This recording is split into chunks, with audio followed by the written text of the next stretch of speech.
up on the ridge, man. There's only like 67 inches up there. It was a scary drive. Yeah. Did you come down the hill today? Yeah. All right. Good morning. March 1st, 10:07. Let's get started.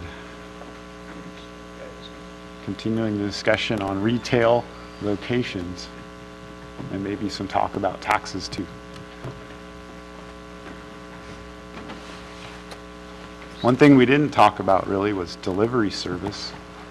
That's a big sector and sort of changes the scope a little bit. Jesse, I don't have my agenda in front of me, but did we agendize the discussion of a kind of schedule timeline?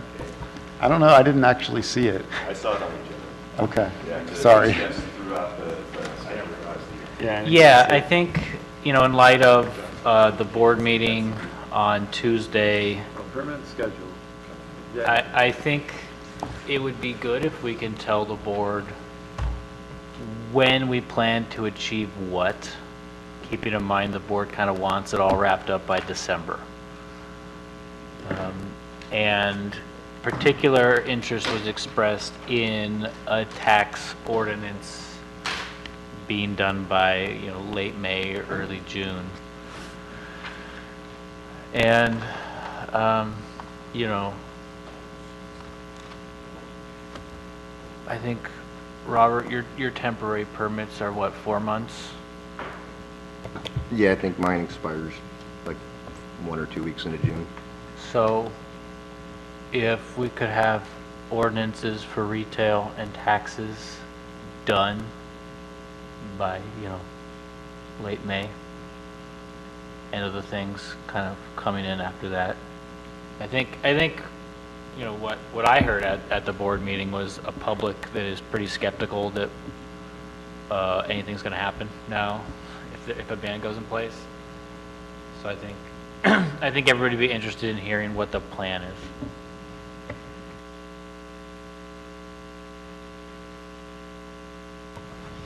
All right, sounds good. I agree with that. I think we can come up with a plan. I think the taxes are the first thing because that's a big chunk, needs to get on the ballot. So I'd say focus on that. But we can talk about more than one thing at a time, probably, because talking about one thing for too long gets hard. The only thing that needs to get on the ballot, that would be like a sales tax initiative, right? If we're talking about a production, even like the square footage production situation would need to be on a ballot. Anything that's a tax goes on the ballot. And then there's the issue of whether it's going to be a special tax or general tax. And I think we can get into taxes at another meeting. I think we're going to talk about zoning here. There's different kinds of taxes that have different kinds of issues going on. A pure sales tax, I don't think probably is really on the table because we don't impose sales tax on specific things. It's either a sales tax or there's not. What we're usually dealing with is an excise tax with cannabis, and we can get into all of the nitty-gritty of what all that means. You know, I'll prepare something and explain it all. I was thinking more along the lines of when we keep talking about a little bit about Humboldt County having this 1, 2, 3 tax, but in my mind that's more of a fee. Like if you've got a permit. It's a voter approved tax. Is it? Okay, because if you got a permit and the permit's telling you if you have whatever a square foot and you pay $1 for it, that's like a fee as opposed to a tax, but it's the same, basically the same. They have a thing, I fee guess. also. So You pay a fee also, and then the tax on top. The difference between a fee and a tax is that a fee has to be reasonably calculated to cover the cost of administration. Yeah, if it's just extra, if it's beyond the costs, it's a tax that has to be approved. So Humboldt, yeah, I think has a pretty steep permit fee, don't they? And then that Yeah, 1, 2, it's 3 like is on top. 7,000. Yeah, that's pretty good. It's pretty steep. Maybe or something that's built in to cover the costs, and then that wouldn't be a voter initiative necessarily. But Right. then additional fees, taxes, like the square footage would be something to vote in.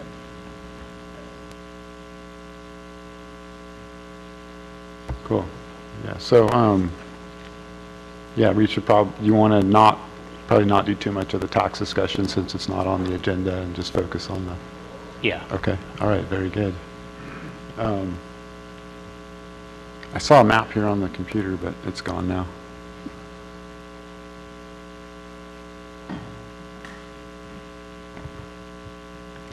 Would you like me to discuss some information related to commercial zoning in Del Norte County? Yes, please. Okay. This was kind of thrown together, and it's just kind of general information, kind of get you started on it. We have more specific information available to us, and hopefully, once we go through this, if you have additional questions that I'm unable to answer, that I can, take those questions and return at the next meeting with either more maps and responses to those questions. But I thought I'd begin by just going through the different commercial zone categories that we have in the county that may be potential locations for retail sales. The first is our neighborhood commercial C1. This is, I'm just going to say it straight out, this is probably the most least incompatible of our commercial zones. These are generally little pocket zonings that you find within residential neighborhoods for mom and pop grocery stores. And the intent of this category is to fit in with residential uses, not so much with the heavier density commercial activities. And what you'll see is I've included the intent for what our non-coastal zoning ordinance states, and then for our coastal zoning. In most cases, they're very similar, but I just thought I'd let you know, because within the county, we obviously have two zones, the non-coastal zone and then the coastal zone, and they each have their own zoning ordinance and general plans, essentially. The second category is the C2 light commercial. This is sort of building up to lighter commercial activities that are that cater to quiet enclosed businesses, which are accessory to residential, urban, or suburban living. We have quite a bit of a C2 zone land along our what you would consider to be our more urban areas. We have C3, which is central business. It's a lot like C2. It differentiates itself as being developed into a downtown or central shopping area, which cater to shoppers in a high-density urban area. And then we get to C4, which is our, I guess, greatest intensity for commercial activities, which is C4, the general commercial district. And these are bordering on heavy commercial and almost to the point of light manufacturing, but where the uses are of a non-nuisance type. Let's see here, we say large administrative facilities are the desired predominant uses. The next category is CR, commercial recreation. This designation is typically located along the state highways, and it's to be applied for visitor serving activities, primarily commercial recreational activities, RV parks, campgrounds, potentially like gas stations and those types, although those also are permitted uses in the other zone districts. But it definitely is to tie in with the traveling public. The last category is manufacturing, and we've only included this from the standpoint is that generally manufacturing includes all uses that are included within the C2, C3, and C4 zone districts, excluding residential uses, which would clearly be incompatible to manufacturing. So that would be one more option. Just like to distinguish that in each zone category, we have are called principally permitted uses and uses that are permitted with a use permit.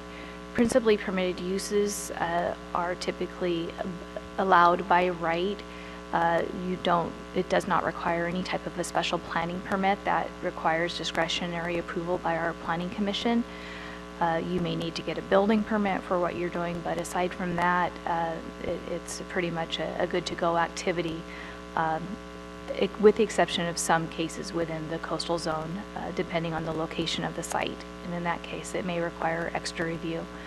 The other uses are those uses that require some type of discretionary approval by our planning commission, and those get into where you're looking for compatibility with adjoining uses, other commercial activities or residential uses, et cetera. And those are reviewed by our county planning commission, and the decision of our commission is appealable to the Board of Supervisors and or the California Coastal Commission, depending on whether or not your project is located within the coastal zone. This is just an example to show you, and if for those of you who haven't spent any time looking at zoning ordinances, this is taken from our non-coastal Title II C2 zone district. This is outlining how we show what are permitted uses, where we have A through D, and it's fairly clear what activities would be permitted. So those would be, and again, this is just an example, not for you to memorize any of this, but just to know sort of how we review development projects when they come to our office for compliance with the zoning ordinance.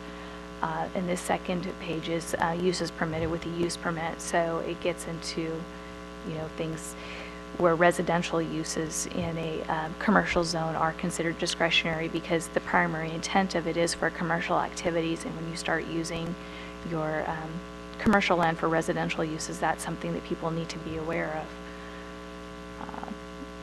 This is an excerpt from one of our zoning maps, just to kind of give you an idea of the paper maps that we use. When you have land that's within the coastal zone and within the non-coastal zone, we would have a coastal zoning map and then a corresponding non-coastal. If you see sort of this, well, I can't point to it, but there's sort of a hatched line that kind of goes along, and you can see sort of a white area. That would be the coastal zone, and this map is obviously for the non-coastal zone, but each of these polygons represent a zone district. We have, what you'll see here is actually the main road that would go north-south is Fred Haight Drive in the town of Smith River, and up the north end, the C3, that's going to be where Ray's Market used to be and so forth. So you can see how that's the general commercial area for the town of Smith River. Likewise, we have just an excerpt from the Crescent City urban area map. The large road going north to south on that is North Crest Drive. At the top of the map is, more toward maybe a third in, going east-west is Washington Boulevard, where we have the C4 and C3. So you see a lot of commercial land along those corridors. The next set of maps that I have, which I'm going to kind of explain ahead, are going to show are for general illustration purposes. We've taken the C2, C3, and C4 zone districts, and we're showing those in red. The CR zone districts are going to be in pink, and the manufacturing in purple. And what you're going to see are some lines, some circles, and those are going to be circles that are going to be shown around the churches and the schools. We don't have information to related to daycare, so that we left that off of here. The first circle represents a 1,000-foot buffer, and the second 2,000. And here we go. And I have the ability to zoom in on these areas if anyone has any. Let me go back. We have, how about I'll just scroll through them really quick just to show you the sub areas, and then if you have requests to see specific areas, we can go back and zoom in on areas. But we have a map for the Smith River State Line, one for the Smith River Central area, Hyuchi, Gasky, the Elk Valley Road area, or Crossroad area, the Crescent City urban area, Elk Valley Road, Harbor area, the north part of Klamath, south area Klamath, and then the Klamath Glen. So you'll see that we have, we have a spread of commercial zone land in all geographic areas of the county where we have, settlements of population. But if anyone has any questions or would like to see anything, I'm more than happy to respond. C1, C2, C3s, all that. Is there a designation that the county prefers not to see any retail outlets? I think for sure C1, that would be as staff, that would be my recommendation, because I think we would be creating a lot of incompatibility that would be unnecessary. And I think between the C2, C3, C4 manufacturing and possibly the CR zone districts, there would be plenty of opportunities for that. And So- especially depending upon which direction this group took as far as recommending, if you were to do retail sales, would you want it to be a by right use or would you want it to be a conditional use? Because that's one way that you can control the density, in geographic areas, et cetera. Thank you. Heidi, when you put the C areas up on this map, did you exclude C1 from them? I did. Okay. I did. I mean, they're really just, there's only a handful of them, and they really are just right in the middle of residential areas. I mean, there's one in the Birch Tract. The Family Resource Center, it used to be Pacific Markets. It's actually a fairly large one, but that would be a C1. There may be another one over in the Filkins Tract, which is that same area where they used to have Cottage Grocery a long, long time ago. It's not a real common, and the thing is, the underlying land use designation, not to get too overly complicated on this, is residential, which does not gel with commercial activities outside of this really light uses. I think most of the ordinances that I've seen for any commercial cannabis activity, it's all with a conditional use permit or a special permit of some kind. I don't think I've seen any yet that are principally permitted. Yeah.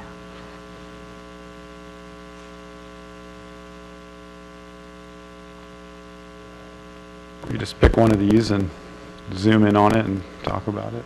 Yeah, why don't we just start with Smith River, since that was the first map you had up, and we can just kind of Sure. Let's. zoom that in a little bit and Okay, kind do of you get an want the idea. state line one or the town? Start with this one. Yeah. Okay, Mhm. so we'll start up at the top. What you have here would be, ooh, sorry about that. This would be White Rock, I believe, where you see the pink, not quite, oh, yeah, this would be White Rock, and then across from White Rock, just north of Ocean View Drive, it was probably an old motor camp or one of those types of facilities. Is that Yeah, pink or hotel. purple? That's the pink. Okay. Yeah, good question. Yeah, The that's CR, pink. That's okay. commercial recreation. Okay. Yeah, and this is, Okay. most of it, yeah, especially within the coastal, it's pretty clear. This little dot here is the Sea Escape Motel. Then we get into the Rancheria area, and one of these, I think some of this used to be where the Dunroven Market was many years ago. A lot of this land is now owned by the tribe, but some of it is still under private ownership. Down here we have the Ship Ashore and Salmon Harbor, and then the corridor where, somewhere I believe in here is where All Star Liquors is located, and there used to be maybe a little antique store. Yes, that would be in this area, a lot, you can't, yeah, in the southern part of that. Okay. Yeah, so almost the vast majority of all that land on that screen is all tribal land. Is it? Owned by tribe. Okay, Ship Shore, Salmon Harbor, yeah. some of this, most of this. Which tribe is that? Tallawahdangi. Tallawahdangi. Oh, okay. They own all the Ship Ashore, all of Salmon Harbor. We haven't heard from them yet here at the working group, have we? Oh, you are? Yeah. Heard a lot from me. Well, tell us who you are, Kurt. And then of course the commercial area. There's the old Last Chance Liquors. That's owned by Elk Valley Rancheria, attempting to be sold, I believe, if I read the signs right. But I think some of this other area might be owned by some other people on this board. But Okay. Yeah, the right hand from the Ship Ashore on down on the west side of the highway. Of the highway, almost to the end is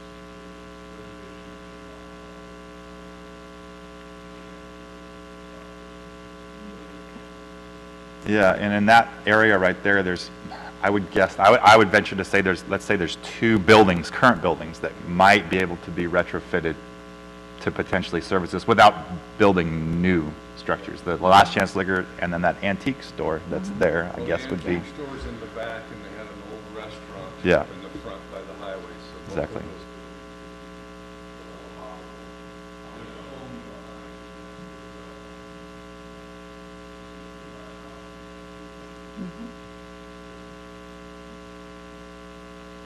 Yeah, and the majority of this is located within the coastal zone, which is probably pretty obvious, looking at the proximity to the ocean. On to the next map. Okay.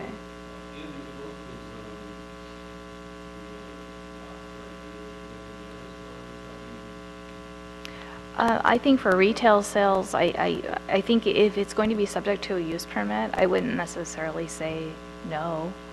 I mean, because yeah, I mean, we would have to, I mean, depending on how this ordinance is structured, and Joel and I have had some conversations, I mean, it will require any type of change to our coastal zoning ordinance has to be approved by our planning commission, or excuse me, our board of supervisors, and certified by the California Coastal Commission. So you know, that would be another obstacle. So I mean, that would be one option if you don't want to go that way, to remove the CR zone district from the potential options. Hey, Jesse, sorry, Heidi. How are the Coastal Commission doing in the state right now? Have they, I mean, have there been any other communities that are dealing with, say, like just light retail? Yeah, well, Eureka's ordinance, it all got the stamp from the Coastal Commission because they have manufacturing and stuff in the Coastal Commission, and in the coastal zone. Yeah, so their ordinance was, and Humboldt's stumbling with it because they haven't separated their ordinance out yet. They have the huge land use ordinance that includes big cultivation, and so that's why they can't get it approved by the Coastal Commission until they write a new ordinance that doesn't include that part for coastal.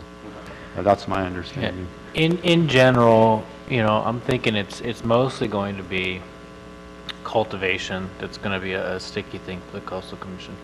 Could be. You know, especially if we're going to like rezone or change a use, that'd be a problem. But if it's already zoned for commercial and we're allowing retail, I wouldn't expect, it might be slow, right? It has to be certified, but I wouldn't expect a huge problem. I don't know what you think, Heidi. Oh, for commercial sales? No, I don't think so, because they're going to be within enclosed structures. And I mean, we have criteria that we have to review coastal applications too, and it's primarily for the protection of coastal resources. And I believe we would have the mechanism to make sure that the equal protection was given for this use as well. In the second slide here, up in the upper left-hand corner, we have a large parcel that appears to be zoned for commercial use. I believe there's a home on it now. It used to be maybe 101 Sawshaw? Yeah, Long time.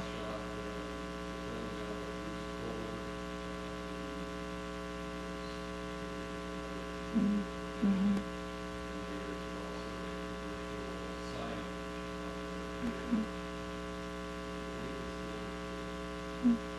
Okay.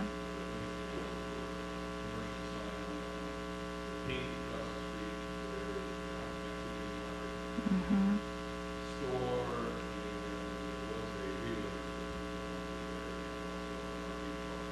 Yeah.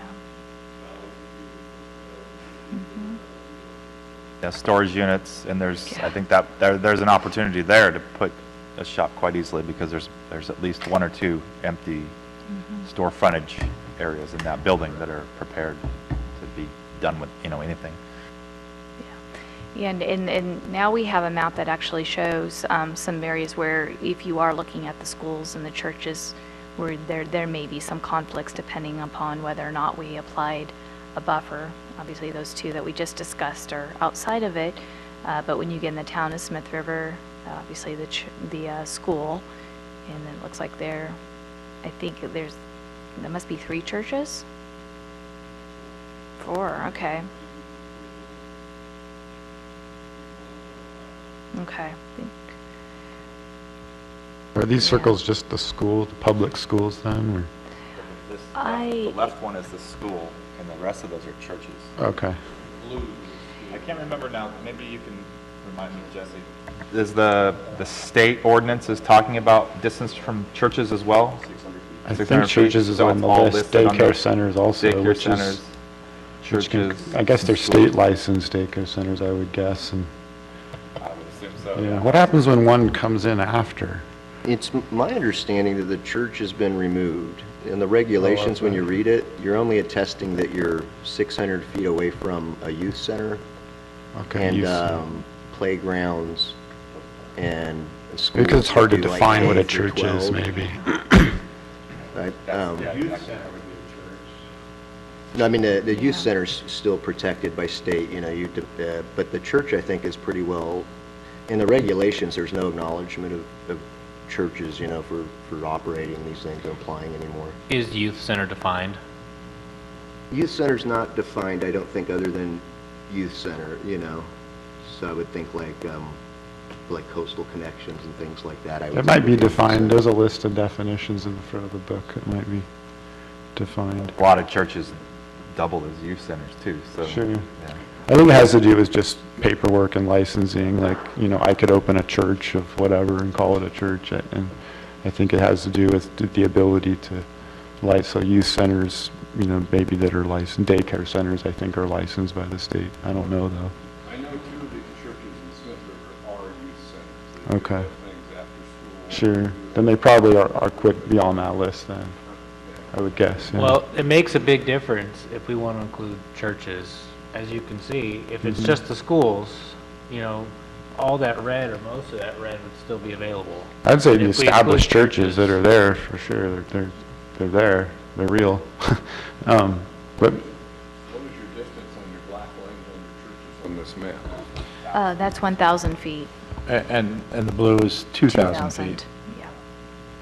And I would certainly advocate for including churches at this point. yeah. I would advocate for that too. But I mean, looking at the circles, the 2,000-foot radius does tend to encroach on a lot of space, and I think as we start looking throughout the other areas, we'll probably find it starts to minimize. I mean, I'd be probably leaning towards increasing the state, you know, minimum, Sure. but maybe trying to find that middle ground of 1,000 foot. We talked about different, I asked if we could have different circles for different areas, which is possible, but it complicates things as well. And then also the idea of overlay zones, opt-out zones, if neighborhoods wanted to do that. We were talking about that more maybe with cultivation, but retail might apply also. And then the big question is what happens when a new church moves in or a new daycare center? They move around all the time. You can open one in your house. I know there's, you know, Patty's operating at Redwood Coast Collective, and she's, you know, I think this would injure her as far as churches goes. You know, she's understanding that it's door to door, but if we adopt a policy where, you know, it's as the bird flies, you know, that would, you know, that would hurt her. And I don't think she's detracted from. So her location is on this map, is that what you're saying? No, it's going to be on a different map. So I would suggest that we just kind of go through this, boom, boom, boom. Let's get the big picture and not get into a lot of detail. My gut on this is there's no difference here between a 1,000-foot radius and a 2,000 in this community of Smith River, generally. That's how I look at this. It really wouldn't matter. Yeah, when I look at this map right here that we've placed in front of us, essentially a 1,000-foot buffer zone from these locations we've pointed out eliminates the possibility of placing any of these from a few blocks south of the Bank Tavern Altus turn, you know, all the way through the entire town of Smith River is eliminated. What you do have outside of the 1,000-foot zone is the triplicate area, basically, where it's becoming more industrialized with a new store and whatnot. That's basically what's left here. There's a handful of properly zoned property down Fred Hay Drive, but none of that has an existing building that would have to be built upon. The only one that might be is that Smith River equipment. Yeah, it's probably right on the edge of the 1,000-foot. What is that large purple spot? That's Rowdy Creek. Yeah, the purple is Mill yard. manufacturing. It's old mill sites. You know, the state removing churches, if we're going to acknowledge churches in this, I'd like to see it you know, kind of, what is it, retro, you know, so that, Like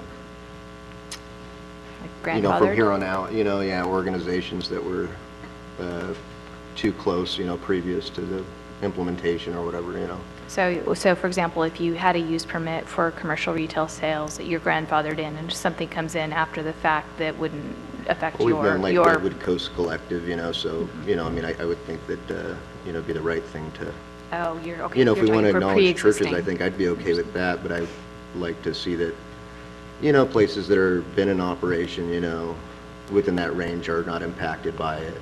you know, It would be like a coming to the nuisance type situation where Well, I mean, the church and both the of them have pre-existing use existed. kind of takes precedent. That you're talking about? No, I mean, the church, I imagine the church was in existence before Patty was, but, you know, but I mean, they've both been in existence before our ordinance. The Right. state doesn't recognize the church really anymore as far as, I think though, if you're adding recreational sales and you've only been doing medical, I think it would be a change in use, which Right. may jeopardize any type of, I mean, So does Patty's existing Redwood Coast Collective, are you 1,000-foot from that youth Do you want me center to or scroll? church within that 1,000-foot buffer? Okay, but the 2,000-foot would actually place you within that restricted zone? Okay. I got a question for everybody, and I don't know what the idea is. Is there any thought or to having larger buffer for a school and a smaller buffer for a church? Let's say, since we're talking about churches and schools together, or should those stay at the same? Because obviously you're saying that the church is eliminated a little bit from the wording in the state regulations, but it's kind of in there, and we're talking 600 foot, that's the minimum, because that's a state regulation. So I was just wondering if there's any thought of having a larger buffer for a school zone and a smaller buffer, you know, either 600 or whatever. Say we're talking 2,000 for a Kurt, school. what and I was 1,000 for a suggesting is church. we look at all the maps, then we can talk about concepts.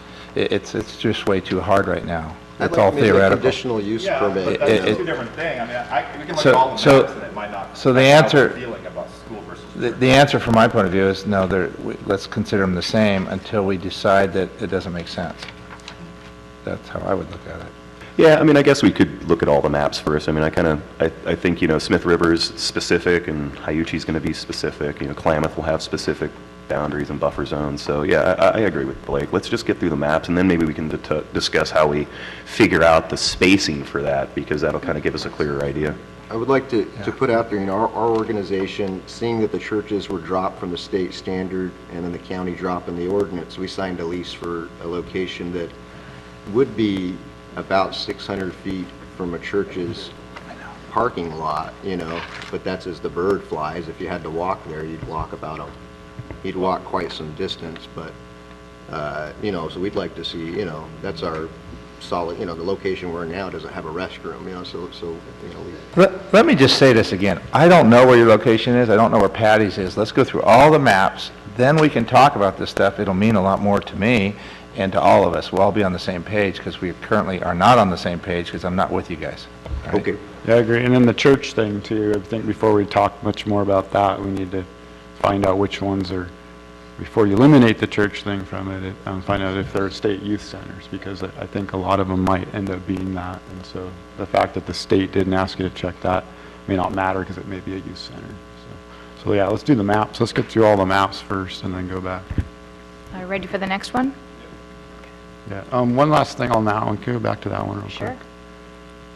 The manufacturing zone. So, yeah, we were saying that there's not much difference between 1,000 and 2,000. Well, the 2,000 wipes out all that M zone, which is great area, I think. Yeah, and so since we're on this map, there's a pinpoint for, let's say, the Smith River School, which is the left-hand side pinpoint. And then this black circle is 1,000 foot, right? And so is that just an arbitrary 1,000 foot from the middle of that pinpoint? It's a radius. Because Yes. we're probably Yeah. talking about, Yeah. if you actually went from the end of the school property to 1,000 foot, that circle probably gets a lot closer towards, you know, it's a whole nother block. Except all the red. Yeah, good point. Well, right now, this 1,000 foot circle from the school only goes to about the Grange Hall. But if it's actually 1,000 foot from the edge of the school, it goes all the way to Fred Haight Drive. So that's really where that black circle actually is applying. So if you went in between the blue and the black circle, you'd probably cover the range of the size of the lot, no matter where you put the plant. Yeah, just because there's this Yeah. much more space. to the Yeah, end so that's of about, that would actually be generous. So you could go even less than that. But if you went That was- halfway, if you went 1,500-foot circle, then that would be like 1,000 foot from any part of a big property. And I know we're not going to discuss churches and schools right now. That was one of the reasons why I was wondering about that thought Sure. from us, because if we did say 600 on churches, and we're not, and 1,000 on schools, then this red piece of property in this map would become usable. Sure. It looks a little close to me, though. I've got a question when it comes to, in terms of alcohol permits, do they not measure the distance of an alcohol or a liquor store from the front door and not the actual property? Is there, something in there that we can get some guidance as to? I mean, because say if a retail space, let's take this is just throwing it out there, say the Last Chance Liquor Store. Now, I know there's no surrounding churches or whatnot that could inhibit that, but say if there were, it's an acre, 1.2 acre lot. If you went to the edge of the property and extended a 2,000-foot buffer zone, it would go all the way to the ocean. How does the Alcohol and Liquor Commission define placement for that? Because I thought I heard somewhere that it was defined by the entry point, the entry door, and then they measure it around. I don't know. Okay. But that's something we could return with that information. Yeah, because it seems to me like if it's a retail space, there's only one entry point for the public. And so there would be really only one viewpoint for the public, say children or whatever, to see. And if there's not any manufacturing or cultivation on that space, it's limited to the building. And so could there be a way for us to, say, buffer from the building versus the edge of the property zone, which, again, might open up some other I spaces? think that the might be retail fenced off? space that's going to be splitting hairs because the property, even an acre lot, that's only a couple hundred feet. So that's kind of splitting hairs. But on a school property, then it matters. But this has come up, I know in Humboldt, a friend of mine has a property, but it's not for retail. This is cultivation issues. And so you have a big piece of property, right? And so you're not measuring necessarily from all perimeters around the property because the property's so large. And so like my friend, he has 6 acres and there's a bus stop that's within 600 feet of his property. But it's like, 1,500 feet or 2,000 feet from where his operation would be. And so the county said that's fine.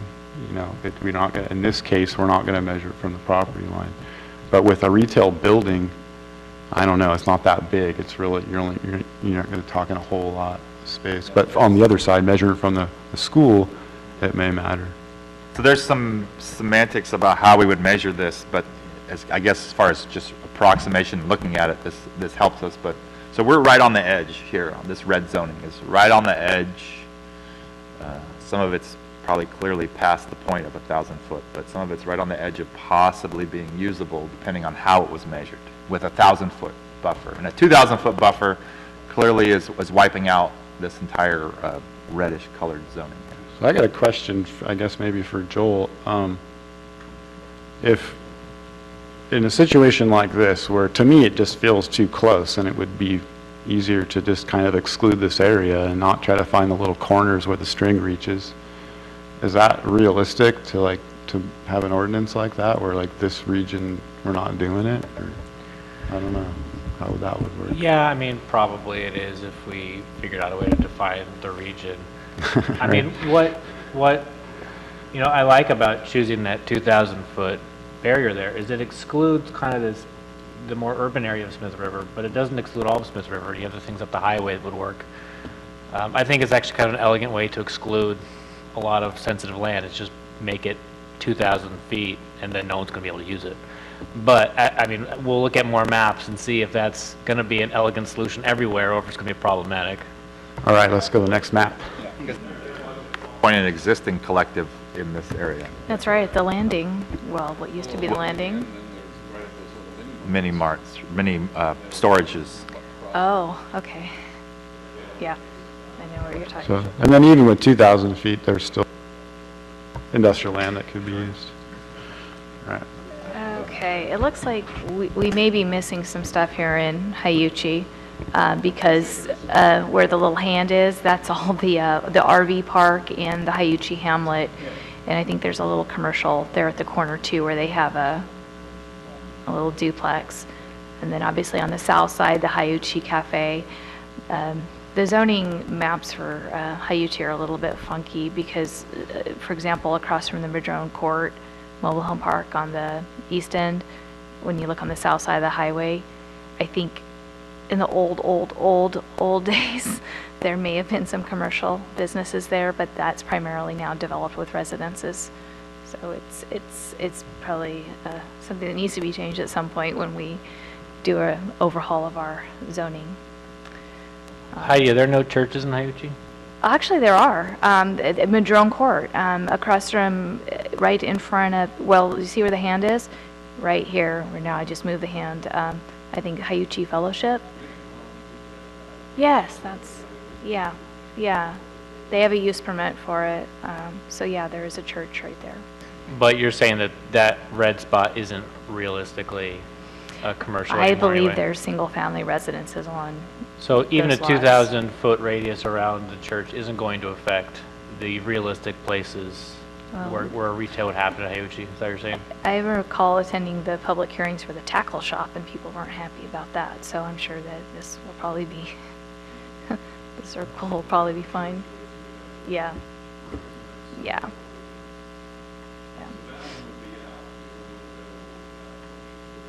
Yeah, and then I think this is missing because there would be the Redwood Meadows, is that what it's called, the RV park? The church is here.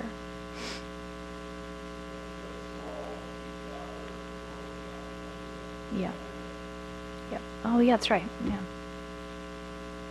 Okay, on to the next. Gasky.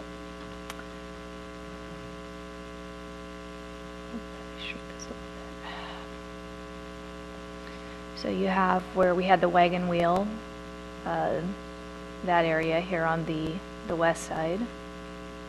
At this point is either homes or owned by Elk Valley Rancheria. Yes, that is correct. And then moving eastward, you have, let me zoom in a little bit now that we've passed that one. This would be the Shady Rest RV Park. I don't even know if it's still in operation. That would be, yeah, the Adams Station. That would be here at just off of Gasky Flat. And then we have, it looks like, one church over just north of the airport, which would, at 1,000 feet, eliminate some of the commercial. 2,000. The 2,000 between the school and the church would remove a lot of. So the 1,000-foot buffer either eliminates or comes very close to eliminating the area where, let's say, Shishi's Cafe is and the existing Adam or Gasky Station empty building is. And the 2,000-foot buffer eliminates virtually all of that property through there.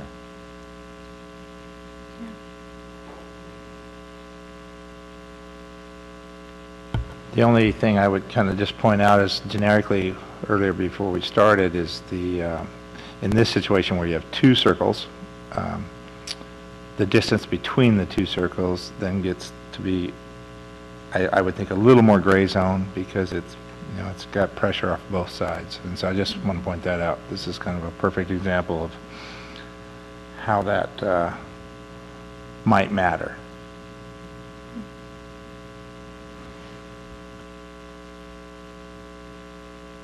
Yeah, do the circles turn into ovals? Is that church in Gasky still operational? Yeah. Yes. Is it really? Okay. Yeah.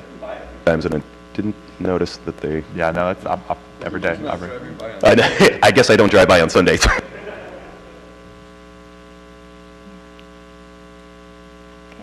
next map. All right, Elk Valley Crossroad area. Okay, this would be Bazzini Road over here on the left side. I believe Richard Reed owns some cabins that I believe are located at the end of that. So that's commercial recreation. What do we have going on here? This would be the old drive-in, the red. So it's a large commercial area. Up on this end, oh, on the north end, what do we have going on here? KOA, thank you. I was going crazy there. Okay, yep, KOA. We have Sunset High School. And then we have commercial at the north end of Parkway, Lesnar Road, that area, the little golf course, and where the Parkway Market used to be.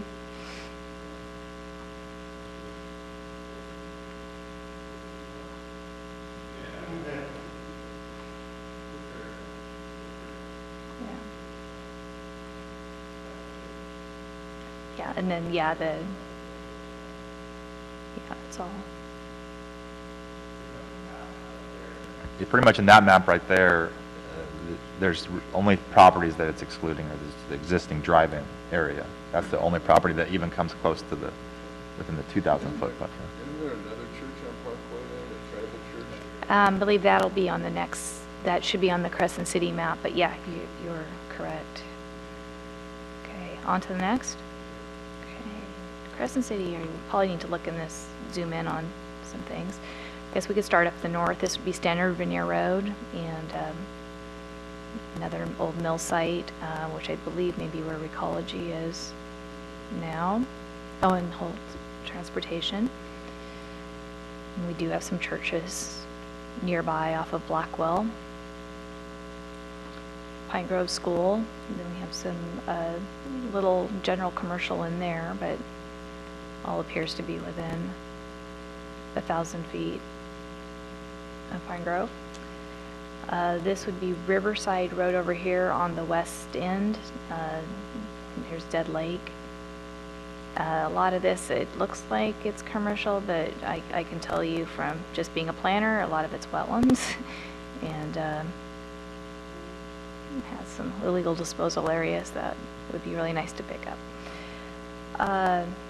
Okay, here we have our North Crest Drive, Washington Boulevard corridor. Really pops out with all the red. I think the church that we were speaking of earlier, that might be within so many feet of an existing commercial would be here. And that, I guess that building there is not a school anymore at the corner of Washington and North Crest, right? Because it was. No, that charter school. Yeah, Yeah, and no, that's not there it's no anymore. longer there. Yeah. You're talking about 510. That's now child welfare. I mean, it's definitely still a children's center or a youth center by I think he any may be measure. talking on what the building that is south of where the Health and Human Services has that facility next to the Wellness Center. Yeah, I'm talking about the building right on the corner It's of by Washington and North Crest Cazadores. that used to be I can't remember, what was it Pacific- Early College of the Pacific. Redwoods or something like that? Oh, no, you are talking about the same one, Creeker, yeah. So that, You're but that's right. a child Right. daycare and playground area, right? I mean, Yeah. or something of Yeah. that It's nature. where child welfare is. It's, kids doing visits with, their parents. Yeah, and so child doesn't in that foster fall care. under the state mandate of where 600-foot buffers apply? I would think it probably would. And so, Wow, in that's reality, cool. there's probably a black dot right here at the corner of, right where your Right hand is here. on that thing. Yeah, And then that's gonna a wipe circle is out. a circle is gonna take out the entire North Crest district. This is close to the city limit line too. I can't quite see it, but that's at where North Crest and Washington Yeah. come together is the city Just- limit line. Just roughly looking with my pen, 1,000-foot buffer from where we're talking about is gonna encompass everything past almost to Les Schwab. Yeah, all the way to Les Schwab. And a 600-foot buffer is gonna, already the mandated area, because we're talking about right here. And No, again, this is Walmart. some of And this is in the city, right, hospital. so- This is Washington and North Crest. right here. Everything that's shown red is in the, actually, So, you're right. in reality, The like, a red, 1,000-foot buffer the is red that gonna would be, Right. fly do all you the see way where the down hand here. is? Right, That's that's in the city limits city, in like where here. Coast City Auto, limits all of is right that was down annexed to the city Oh. back in Well, maybe. 2004. And the Goes up city to approved, Washington. I thought it went up to- at Washington and North Crest, the city approved a charter school as well. Yes. Walmart is outside of the Yeah, city and that would be kind Yeah, of but where the this city goes hand all is the in way this to- area, probably. Oh, it goes only Right. to, The that goes all the way to dentist. Washington, I thought. Where did I thought city limits is to where now on this map? Okay, now it is, do you see where the hand is? Everything, this stuff that I have read, that's Yeah. actually in the city. Okay. So city, city, city, and then it goes like, this is all city, so, Okay. and then the fairgrounds, that would be, this would be, You guys are missing one church, and that's the church that would hinder me, to be, oh, the Cornerstone? we just leave it off of the map, that's cool too. Yeah, the one on Douglas? Yeah, Yeah. it's back and behind, Where's Yeah, it's over in this, this area Where here. are you? it's, I'm east of Big Five there, like right across the street from Big Five. Which is where on this map? Well, mine is like completely off. No, It's a little gritty for me. it's over here. The church should be like Yeah, over here. thank you. It felt wrong, but it was in the wrong spot. It's like on the other side of that. So some of the property on this map doesn't actually apply to the county then. It's a That city. is correct. Yep. And so this North Crest property that is This, south on the map from Washington, that's this is city. city on the left-hand side of it, but Yeah. county on On the the right. right-hand side of it? No. Yes. Yes? Yes. Okay, Okay. well, if you watch the hand here, this is all going to be county, what I'm going to be. This is county Okay, got it. to Got this it. part. Yeah, So unfortunately, with Arizona- a 1,000-foot buffer on that map right there, there's very little North Crest County zoned property that's even a possibility. 1,000 foot Yeah. there is, Well, but 2,000 there's. and no. once you put the church, that, the way to here. Oh, because of another one. Oh, right, right, So it right. comes all the way down to around here. Right, yeah. right. If the cornerstone Stop touching church it was with on the there, it pen. would all be county.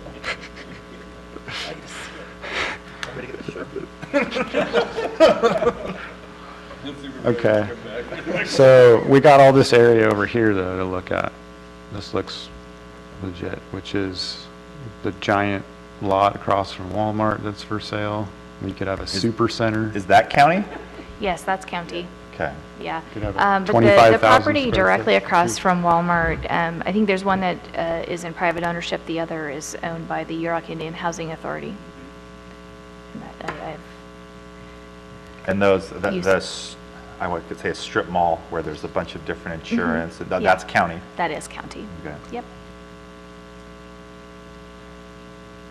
I think we do need to add the Cornerstone Assembly of God Church onto this because it's going to make it look a whole lot different.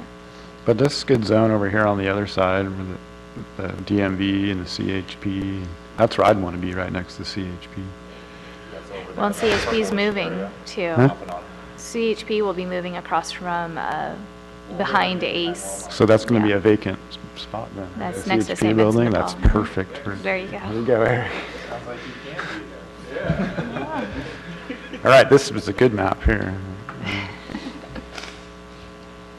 Except for Robert.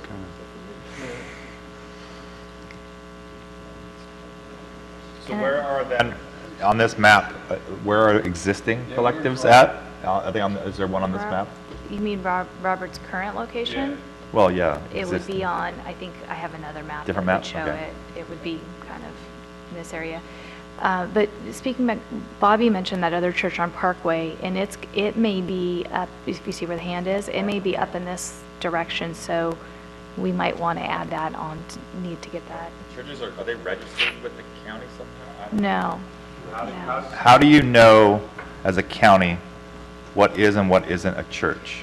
Well, we don't. What we did is, it was very scientific. There was a page in the triplicate that listed a lot of local churches, and our planner took that list. Okay, And I that's get. what he used for this. And that boils back to maybe what Robert, maybe that is the reason why the state has removed that. Because Exactly, how can yeah. you know what a church is? What if Right. I, after you put a permit up saying we're going to put a recreational cannabis shop here, and it's within 1,000 feet of my house, and I come to you and say, I'm a church. This is my church. Now, That's why So I I don't know got how a- you can differentiate that And if this you is don't have probably- some legal basis right now to say what is and isn't a church. And I can tell you, for example, we have a number of churches that are in residential zone districts in the county. And in those cases, what they have are use permits to have what we call quasi-public uses in residential zone districts. So for those particular, for example, the one at English Lane and Parkway Drive, that's a good example. The ones off of Blackwell, those all have use permits. There's a new Jehovah's Witness church being built on Lake Road Drive. So we do know those, but I mean, if you were to, if you were to be holding services and having a large amount of people, we probably would be tracking you down at some point. And in to- order to be a daycare facility, you're registered with the state, right, and/or the county as a registered state-run or some other daycare I facility? believe that there is some So- state so and there's a local way of licensing. determining what that is legally, Yeah. right? And then there's a way of determining where a playground is, and a child care, was it child center, or? The youth center Youth might be center, a youth little, center. the child care, you know, when I went to try and figure out mine, I went to First Five, and they're not gonna tell me where they're at, but we played hot and cold on the phone. And, you know, and you get, okay, that intersection's off, you know, and, you know. Seems very difficult if we're gonna say that. That is It hard. seems like it needs to be some kind of documented facility, right? Because anybody can come up and say, I've been watching kids in my house. It's 600 feet from this location, right? I think Exactly. that was maybe why the state dropped the church thing, because you can, like you were saying, like anybody can form a church if I don't like cannabis, and open as many of them as you can everywhere to block it out. Yeah, I'm just trying to figure out how So- you say what isn't something. Yeah, I don't know. If I we, mean, if we once you- didn't specify a church necessarily, but we did a use permit process, and it's next to a church, and that particular church really cares. They can Right, come and right. make a big to-do at a planning commission meeting, and it's not a guarantee or anything. But, you know, people tend to respond to that kind of thing. It's not like they're without an opportunity to object. Sure, sure. And if it's like a Church of Rastafarian, you don't want to necessarily put a circle around that one, right? Because they're not going to disagree, so that's, probably can't put them around all of them.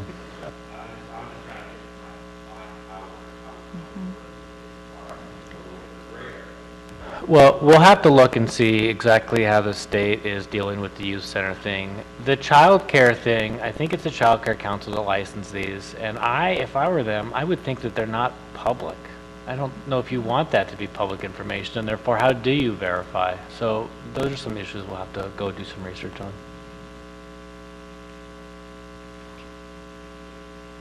Next map.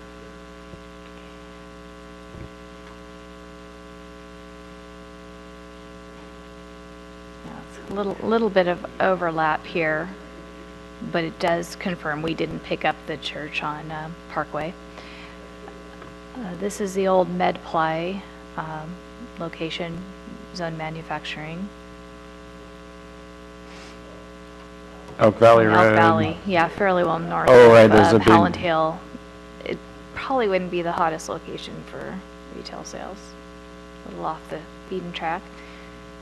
So here we have you know, a R1 licensed facility located in commercial zone district. So manufacturing, where we have our transfer station, Hambro, all of this corridor, a lot of manufacturing, a lot of commercial, and a lot of that is a C4 for commercial. But there are a lot of, for example, in this area here, you're getting into areas that do have sensitive habitat potentially. So it might look good on paper, but reality might be a little difficult to develop. Yeah. So the hashtags are the coastal zone, or?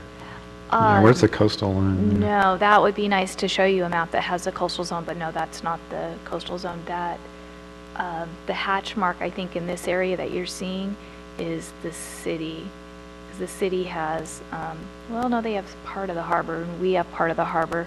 And the harbor would be another thing. I don't know if you're looking at extending that, but that would definitely something that would need to be done in coordination with the Harbor Commission.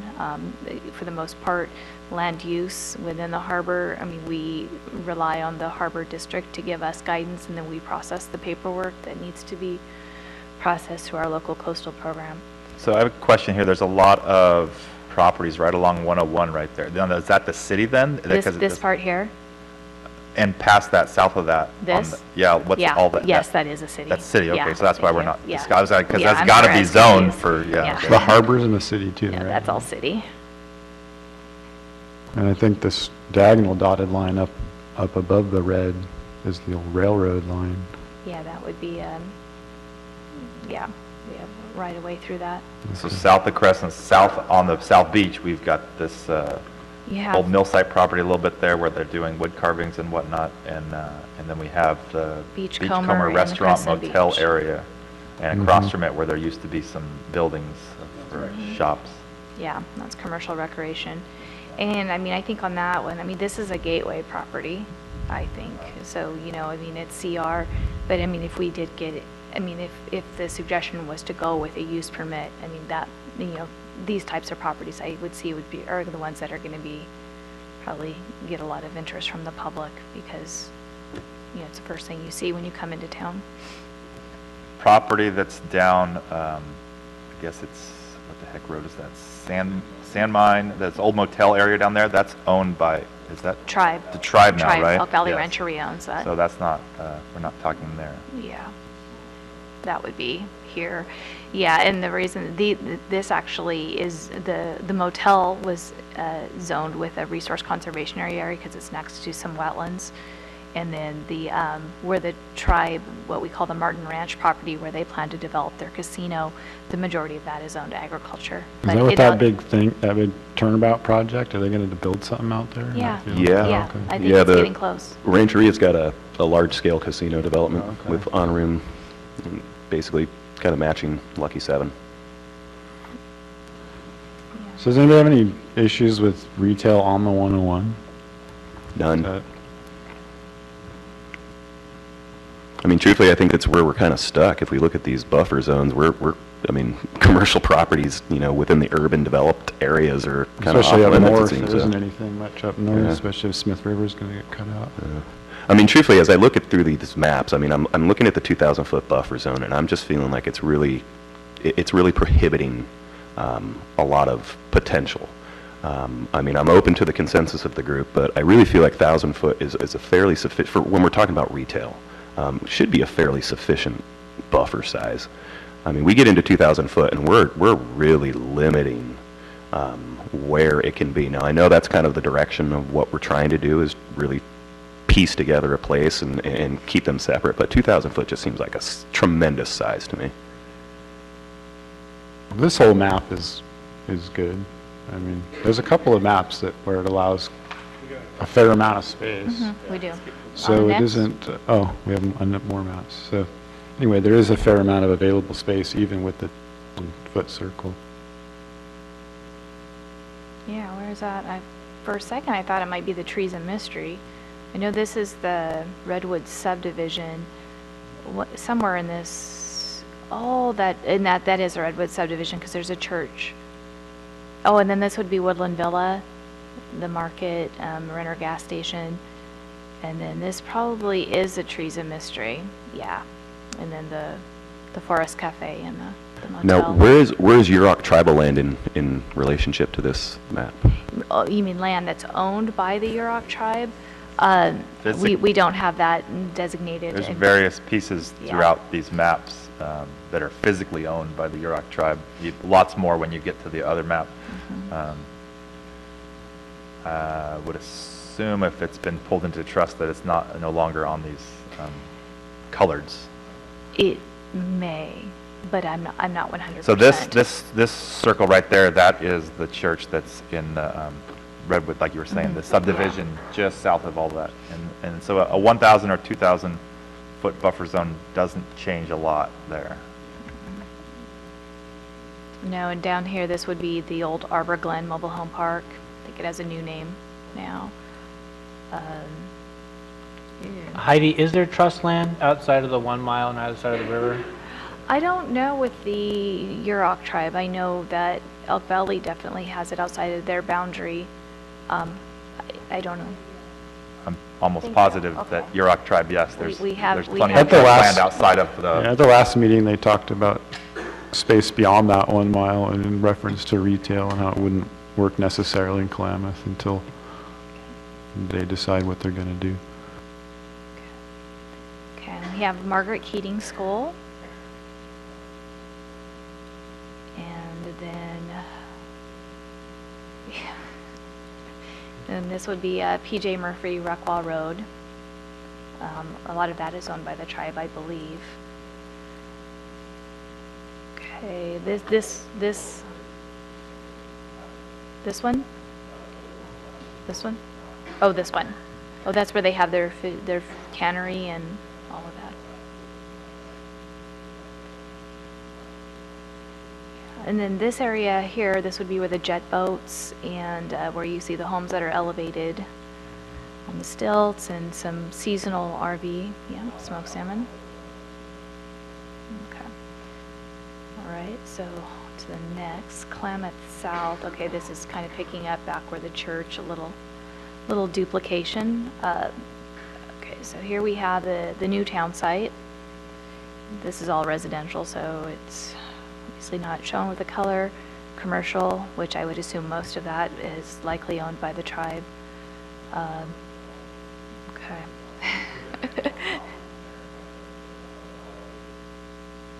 Oh, the Just- river, There's an older motel Yeah, I know that's what you're talking between the new motel and the gas station, I believe. I'm not sure it's owned by the tribe, but I'm thinking not. Most of the other properties there are already developed for tribal uses. This is all reservation zones, not. Yeah, then you have not part of our- some old campgrounds that may or may not be in private ownership. It's reservation in as much as if a lot of it was privately owned before the state and the federal government. Oh, there's titled allowed, land in there. Access. There's titled Tribe. land within the Yeah, reservation. because none of that happened until they. Right. Okay, then you have commercial, like the Torthru Tree, that area, the gas station, the restaurant. That is the On church, what? I guess, right? That black dot. Yes, that would be. Okay. Oh, interesting. Okay. Then we have, these are RV parks that would be located off of Klamath Beach, West Klamath Beach Road. Most of what you see, I think, on the east side of Klamath Beach Road is Resigini Rancheria. And then I think our last slide is the Klamath Glen. And, wow, a lot of commercial down on this end. That's the Still- Steelhead Lodge, campgrounds, Yeah. various other buildings, Little Ray's Tackle Shop. The end of it down there is by the boat ramp. That's just a big campground. And then up here, as you come into Klamath on the far right, little spot, that's, again, it's like cabins and whatnot. And I thought there was a church Oh. somewhere down there, and that's Weird. not. that's- Corvelli should also be shown. Yeah, that is all That's commercial not zone right shown. there, all the way up Yeah. that canyon. I think But there's does- various pieces. Does anyone know of any churches in the Glen? Thought there was, but I can't Okay. remember. Interesting. This is, thought it was, well, maybe it's not. I thought also the left-hand side of, just down to the left of where your cursor is, I thought a lot of that property was some type of commercial zoning, but maybe not. Down here? This isn't part of the Yeah. reservation. No, these are all private property. I mean, this is people own. Sure, Yeah, but we it's can on the double-check the res, maps. private property that's on the reservation or no? We'll double check the Glen to see if there's any other commercial we didn't pick up.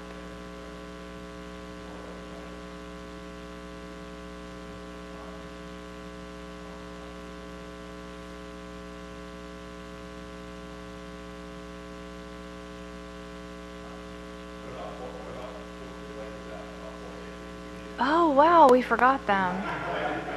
Oh, I'm sorry. Gosh, that's sad. That's really sad. I apologize. I could probably get that map very quickly. Yeah, I'll call.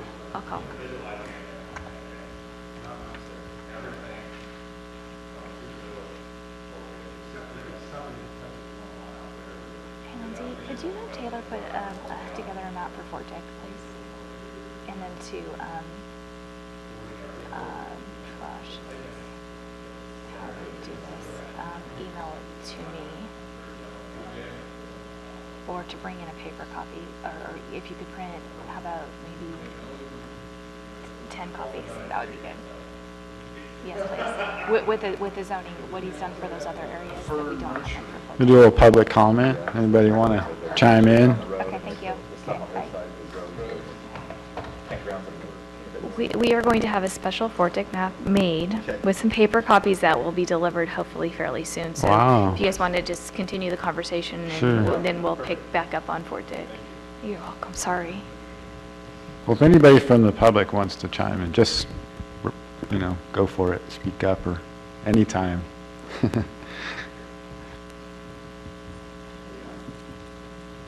Aaron Skroback. I kind of going back to what Joel started out the conversation by saying, as you know, we're all very skeptical of what the board's going to do. I think it may behoove the working group to possibly, at least consider a voters initiative should it not pass through the board. Considering their recent shenanigans they've pulled and some of the things that they've done, maybe Joel could kind of clarify some of that with what may be our options should the board vote this down, even though we've gone through the proper process of what they've asked them to do. If we get to the end of this thing and the board doesn't adopt the ordinance, you mean? Right, yeah. Then the board will have to figure out what to do. Would the voters be able to enact a voters initiative, based upon what the working group has some I can answer that if you'd like to. Yeah. I'll be speaking as the spokesperson for the Del Norte Growers Association on that. And that was basically our first notion when we felt like we weren't getting traction, 6 months ago, was to just go straight to a voter initiative. And that's the last resort, is a voter initiative. It's the worst way to do it, in my opinion, because you don't get to work with staff and community development to really develop a working ordinance.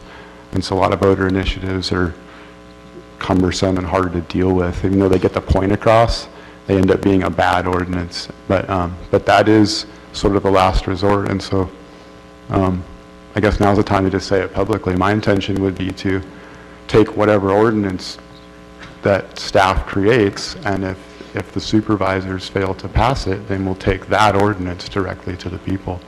We won't have to come up with something that's messy. We'll just take whatever it is that the board decided not to vote down, and we'll take it directly to the people. It'll take longer, Right. but that's how it would And go. I take it that would take like what is that called, a special session or something? You can, Like, you can have a special election, or if Right. it's in time for a regular election, then it would go there. But you can, if you collect the right signatures, you can force a special election, and the county has to pay for it. Okay, and then kind of going back to the maps here, I see the point of, having 1,000 feet for church, but I don't know, it really limits your possibilities as to what you can do in all the areas that I've seen a map on so far. 600 feet, that's 1/8 of a mile, so that's a nice distance. 1320 is a quarter mile, so, 1,000 feet, a good, 1,000 feet for a school sounds like a pretty good distance. Maybe even extend that a little bit, because people have brought that as a point of contention, what about the children? And I can understand that, putting a nice buffer zone around a school, but churches, like you've said, that can be, that's a kind of a loose definition, any person can define themselves as a church, based on whatever belief they have. So I think that maybe going a smaller route with the church and maybe possibly a larger one with a school would open up more possibilities and allow for, everybody to be happy and kind of come to a happy meeting. So that's kind of what I got to say. Thank you. Thank you. And I just wanted to say that I know the general public, and I've seen it in all these meetings, very skeptical of what the board's doing. The board is very limited in their resources to achieve these goals. But I, as a person sitting on this committee, am extremely optimistic that the board will adopt an ordinance before the end of this year, let's say, or even maybe sooner. They'll begin to adopt these ordinances, maybe even in the coming months. I know there's one ordinance out of it that we've already dealt with that is in the writing process and is possibly going to be able to be voted on in the next month or so. But I am for sure very optimistic that the board will be adopting something. Now, if you told me that it took a 5 out of 5 vote, I would tell you I'm very unoptimistic that the board would adopt something. But these ordinances will only take 3 votes, and I am very confident that there are 3 votes on that board that will approve any ordinance, or at least very close to what we propose as the ordinance. Maybe with possibly some small changes, but more than likely right on through. So, just so the public is aware of what I'm thinking, and I think several of us feel this similar, at least. Yeah, I agree with that too. Yeah.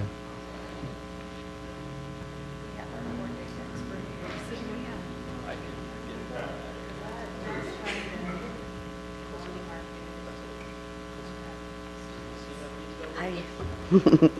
Sorry, I'm a little sick. But I don't really understand the map because I've always been really bad with maps. But we do sit on North Crest, 1890 North Crest. We're kitty corner across the street where they sell alcohol. We've been there for 7 years. We've never had any complaints with the church surrounding us. We're really respectful. Matter of fact, we're not even open on Sundays. So we try to just be real discreet, and that's how we've done it for 7 years. We just basically go off of doctor's recommendation of them sending patients to us. So we stay really tiny, and I don't really see us blooming out. And that's all I have to say. Thank you. Thank you. And I am for a slight tax on, I think that we should pay our fair share to the county as well.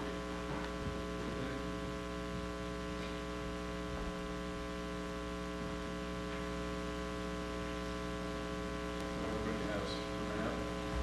And the fourth edge is that little melody market area that's almost completely by The 2,000 foot radius. that 2,000 foot radius of the church across the river. And you come down to where Pacific Power, or I guess what that RV park is, and Pacific Power on Highway 101. That's all completely out of any 1,000 or 2,000 foot buffer zone. And it goes across to where that little nursery is.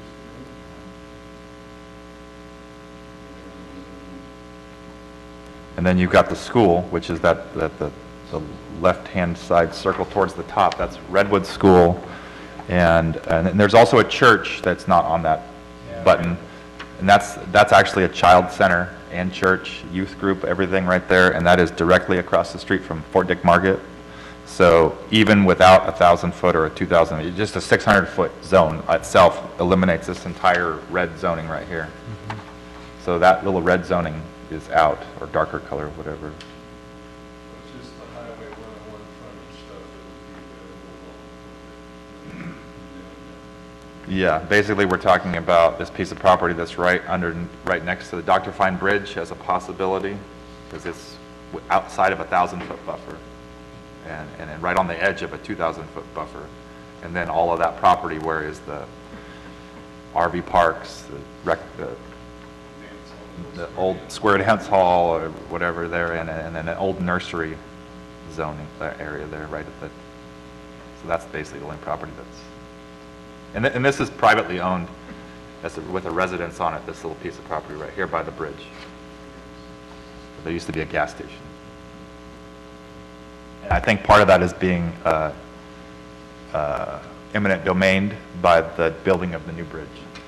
So. This looks like this affords more locations, even with 2,000 square foot. There's still, It doesn't impede more. anything. So I'm seeing there's locations for, lots of retail outlets. You can have way more than we would ever need or want. It just comes down to, are they going to be in the right dispersion, So if, like, for example, if Gasky didn't want any, they don't have to worry about it. But if they did, say a community wanted an outlet, but they couldn't have one because they were stuck the circles were too close together, those would be the places where there might be an issue. If it went the other direction, a community doesn't want to have to drive into town, they would like to have a small shop nearby. I don't know how that works. So the state has 600 foot. That's a hard line. No. No, the county can actually, you can schools reduce that. from- The county can reduce Oh, the county can it. reduce the 600 foot? Yeah, Okay. but we don't need, I don't think Yeah, we're we going won't there. discuss that, but yeah. Unless it's So we're some talking- obvious. But the churches are not part of that then.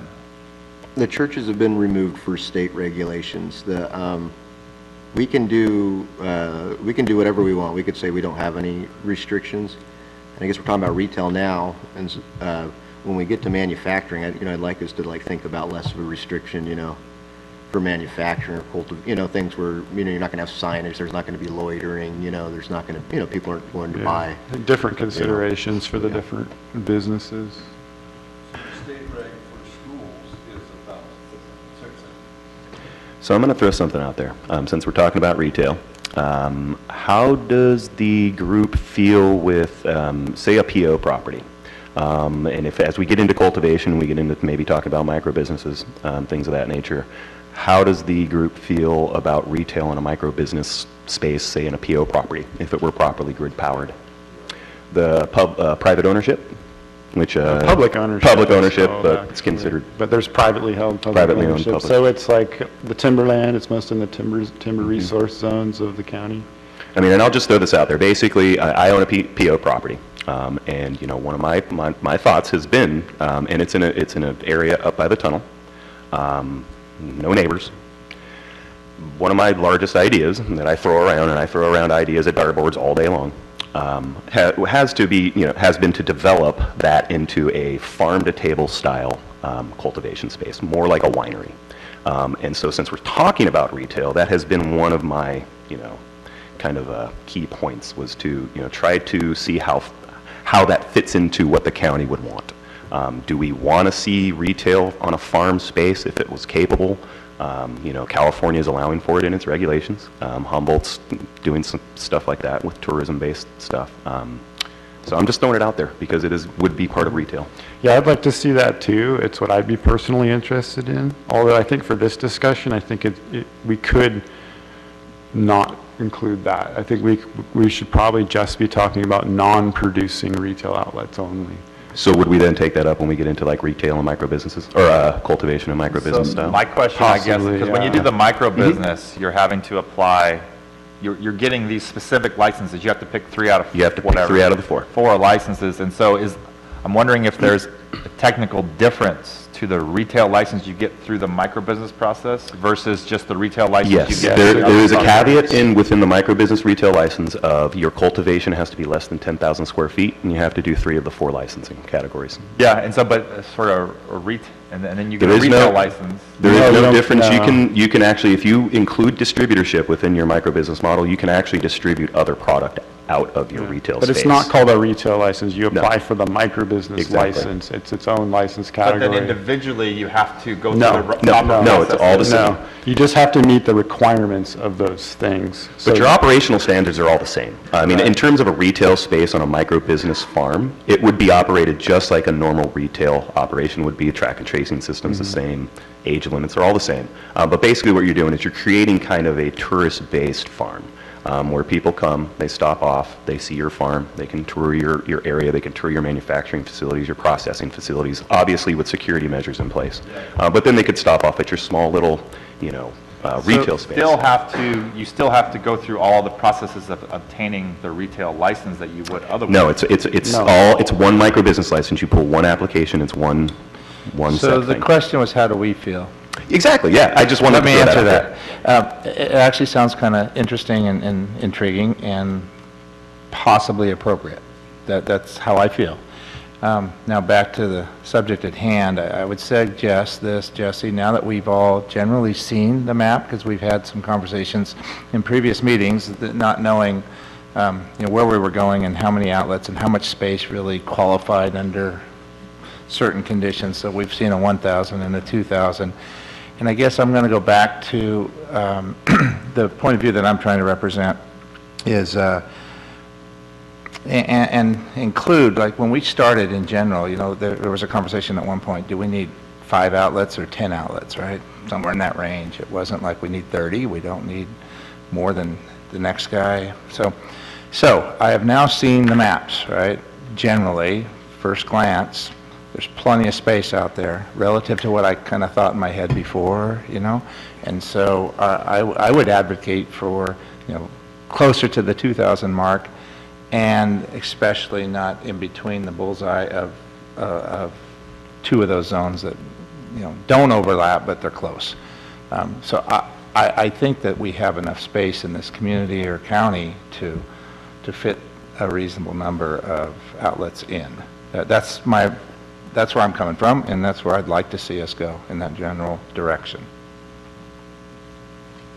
Yeah, I agree. At first glance of the maps, it looks like there's definitely sufficient space for sufficient number in general in the county.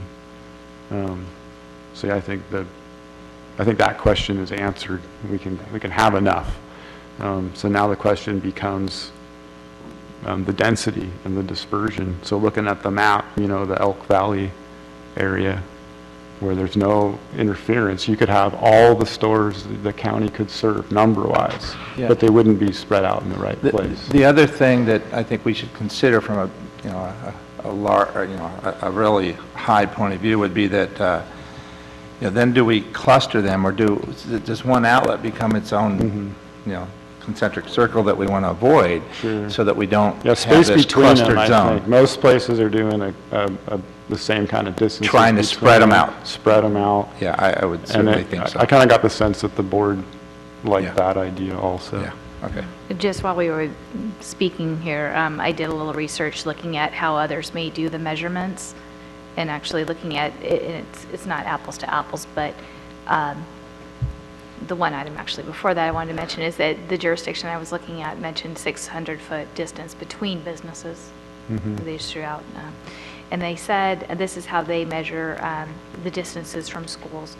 The distance specified in this section shall be the horizontal distance measured in a straight line from the property line of the school to the closest property line of the lot on which the business is located, without regard to any intervening structures. So it's property to property. Yeah, it's way more than Yeah. door to door. Yeah, So on the Smith River area, it's Yeah. not close. that would, That's yeah. certainly because if you go and look back at that Smith River slide, the track takes in a lot more of that town of Smith River. Yeah. The Yeah. school essentially is taking up the dock of the other churches in the dock of the other churches very close to the actual perimeter of the school, which are the next circle over, fly to the school, and then towards church. Another idea is just there's kind of been a general notion of starting smaller and then going larger if we can. It's easier to go in that direction. So I think it's easier to start with giant circles. I mean, not easier, but it's easier to go that direction. It's easier to tighten the circles up than to make them bigger later. And so I think it's not the end of the line, whatever we're doing, but I think that maybe starting with bigger circles is easier way to start out. Yeah, and that's kind of where I was coming from, is that I would think that I would like to see us start with a large circle, both on schools and churches. Churches as we know them today, not fake, make-believe, whatever they are. But if we're aware of the church and, the community and the neighborhood is aware of the church, then I think we should consider that a church. Right. I'm okay with the bigger boundary, but I would like to see, I don't want to consider church, we dropped the ordinance. It would infringe upon what I'm doing here, 600 feet puts me in a parking lot and for a church behind me, but it's not on the way to the church, and it's, the church, wouldn't know I was there unless they took quite a long drive around the neighborhood to get in front of the location. The city's dropped, churches. The city's understanding is that, in fact, I called Eric Taylor on it. They said, well, wait, you got to consider churches and parks. And he said, no, that's not the case. I'd like to see something where we can kind of meet in the middle to where, I would expect to have a license for this location probably in the next 2 weeks. Yeah. I would like to. Robert, I would support that. Again, I don't know where your location is, and I don't know the circumstances, but that's not the purpose of my initial statement, was to eliminate something that's already existing. We can grandfather that in, I would imagine, but as we write the ordinance, I would like to keep it more broad than not. Well, what Robert's talking about, maybe I'm totally wrong, is what he's talking about an area that's not currently existing. He's actually just beginning the process right now. Across from Put Big it in a Five. place that Across doesn't from Big actually Five. exist. So it's a potential site we've Yes. identified? The old North Culture Pop. Well, it used to be a dispensary. You know where Big Five is, right? You know where the Big Five is, Blake? We basically bought out the lease on a fellow that operated a dispensary in the hydroponics, shop there. Our location, when we started trying to open, there's a lot of, That's not in the counties. Yeah, it is. Is it in the county there? Is it just, Yeah. must be just barely? just barely, yeah. I thought the line was closer to the end of the actual, where the highway actually started, but maybe not. Right. But the hardest thing to do is to find a location, a landlord, and there's a compliant location. And so we ended up at the location we have, out of necessity. And it's a good location, as you see on the map, there's, where we're at right now.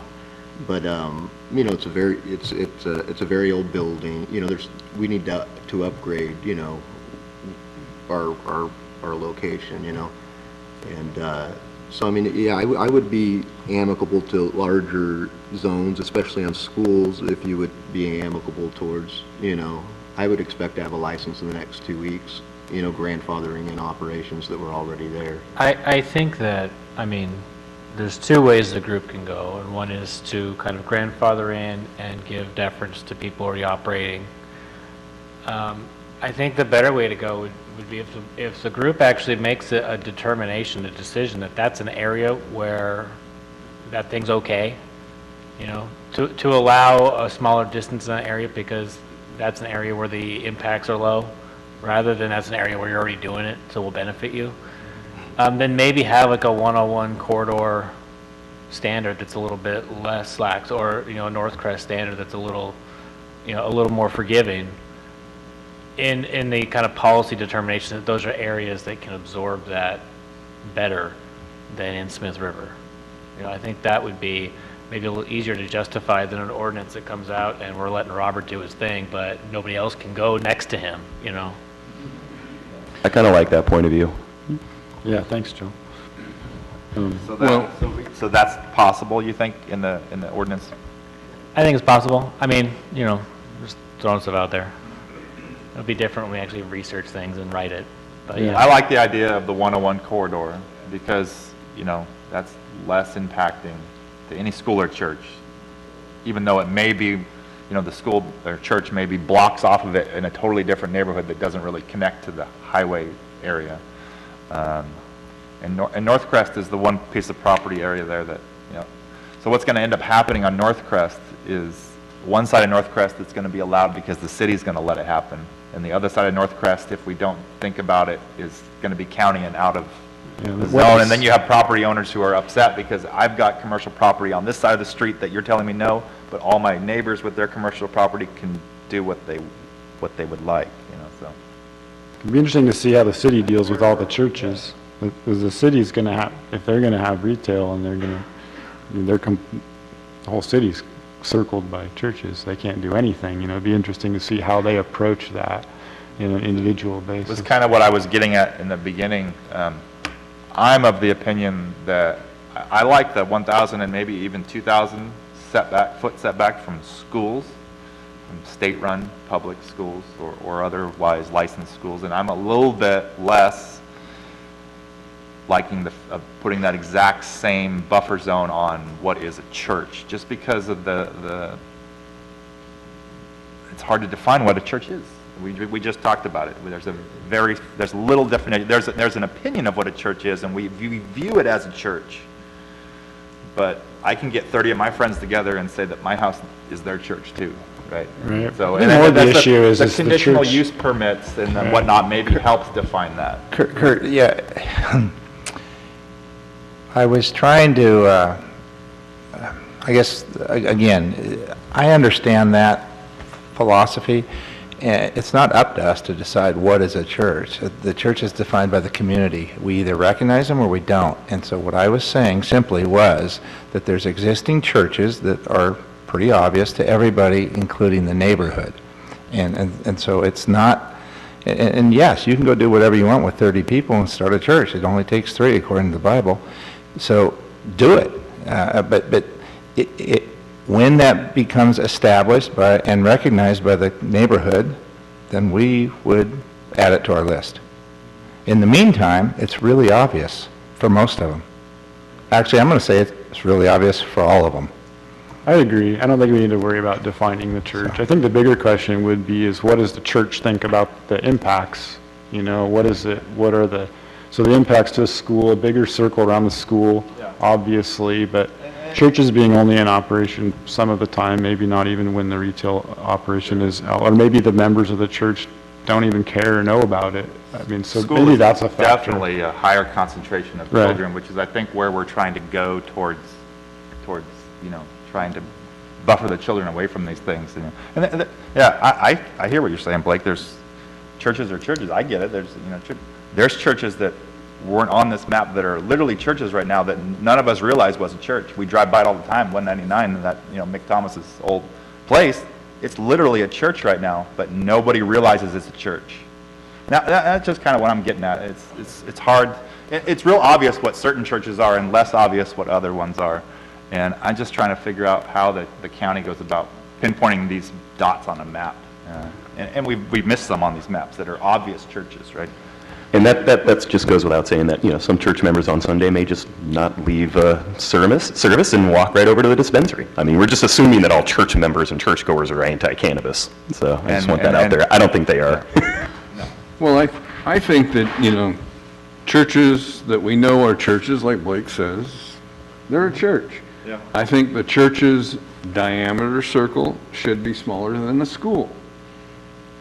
I think maybe if we're having this ordinance and we're worried about the churches so much, we say that they can't be open on Sundays.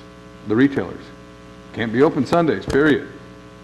Or maybe at a time frame, can't open until 2 o'clock or whatever the case may be. I mean, you know, but schools, you know, I think 1,000 is not enough. I think 2,000 is too much. So maybe we do 1,500 for schools and we do 600 for churches. But I think us here on this board cannot think personally about where your place is or what's going on. I know you have to because that's your business and your livelihood. But we have to think what's best for the community and best for the schools and those churches. And so if you think of that first, I think that everything will work out. I mean, I think all of us up here on this board don't want to run you out of business because you bought a new spot. But you bought it before this ordinance you got it in the middle of this ordinance, so I'm sorry. You two that were grandfathered should be grandfathered because you guys existed before. But you bought a piece of property now, assuming that we could get in and everything before this ordinance started. And I'm sorry if this ordinance messes it up somewhere, but I'm going to vote the way I feel. Then, you know, I would be, you know, I mean, for me, I would not want to recognize a church. So when I look at what's best for the community, you know, I obviously have a very opposite view from Blake on that end there, you know. And so the state stepped away from it, the city's stepping away from it. We've got national standards where we really don't want to, you know, at a federal level where we don't want to make laws respecting churches and whatnot. You know, I mean, so that's my feeling on it, you know. I'd like to meet somewhere in the middle where, you know, what if we're on the same road with the church, you know? So if you're within such a distance and you're on the same road as that church, so I might be 3 corners down and, you know, down another alley, you know, you never knew I was there. You know, I would imagine there's some language that we could come up with that negates the fear of having a big old green pot leaf next to a church, you know, and a line of the congregation and the line for the retail shop, you know, doesn't ever occur. But we did, you know, we you know, honestly, we took the idea that the county wouldn't, especially in election season, continue to go after a ban. We thought that, so we took on the idea that this was something Bob and Roger did, and it's just going to kind of stick now, and we're going to be a no ordinance kind of community. And so we looked at what rules we had to apply to, and we very diligently made sure that we were within state law, you know. So I would like to, you know, see your fears kind of mitigated through other means than. So again, Robert, I kind of in agreement with, let's keep this generic and general, and I wouldn't advocate for my personal businesses here to get, you know, grandfathered in, as opposed to, let's write the rule around my personal circumstance. And so grandfathered in, let's just go with that. That's where I'm coming from. That doesn't mean as of today, March 1st. It means as of the date the ordinance gets written or adopted or whatever. It doesn't back up. It's not retroactive. It's some future date in the future. What happens between now and then is outside of this committee. So I'm just giving you that piece of advice, if you will. That's that. Okay.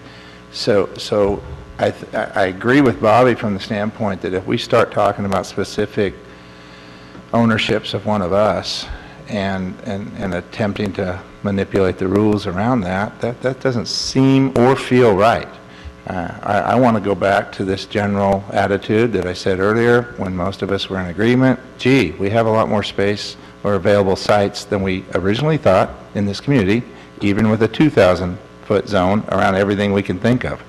There's space here. We can get a system, a industry established in this community, you know, or in this county within those parameters. And so I'm kind of still advocating for that. That's where I'm coming from.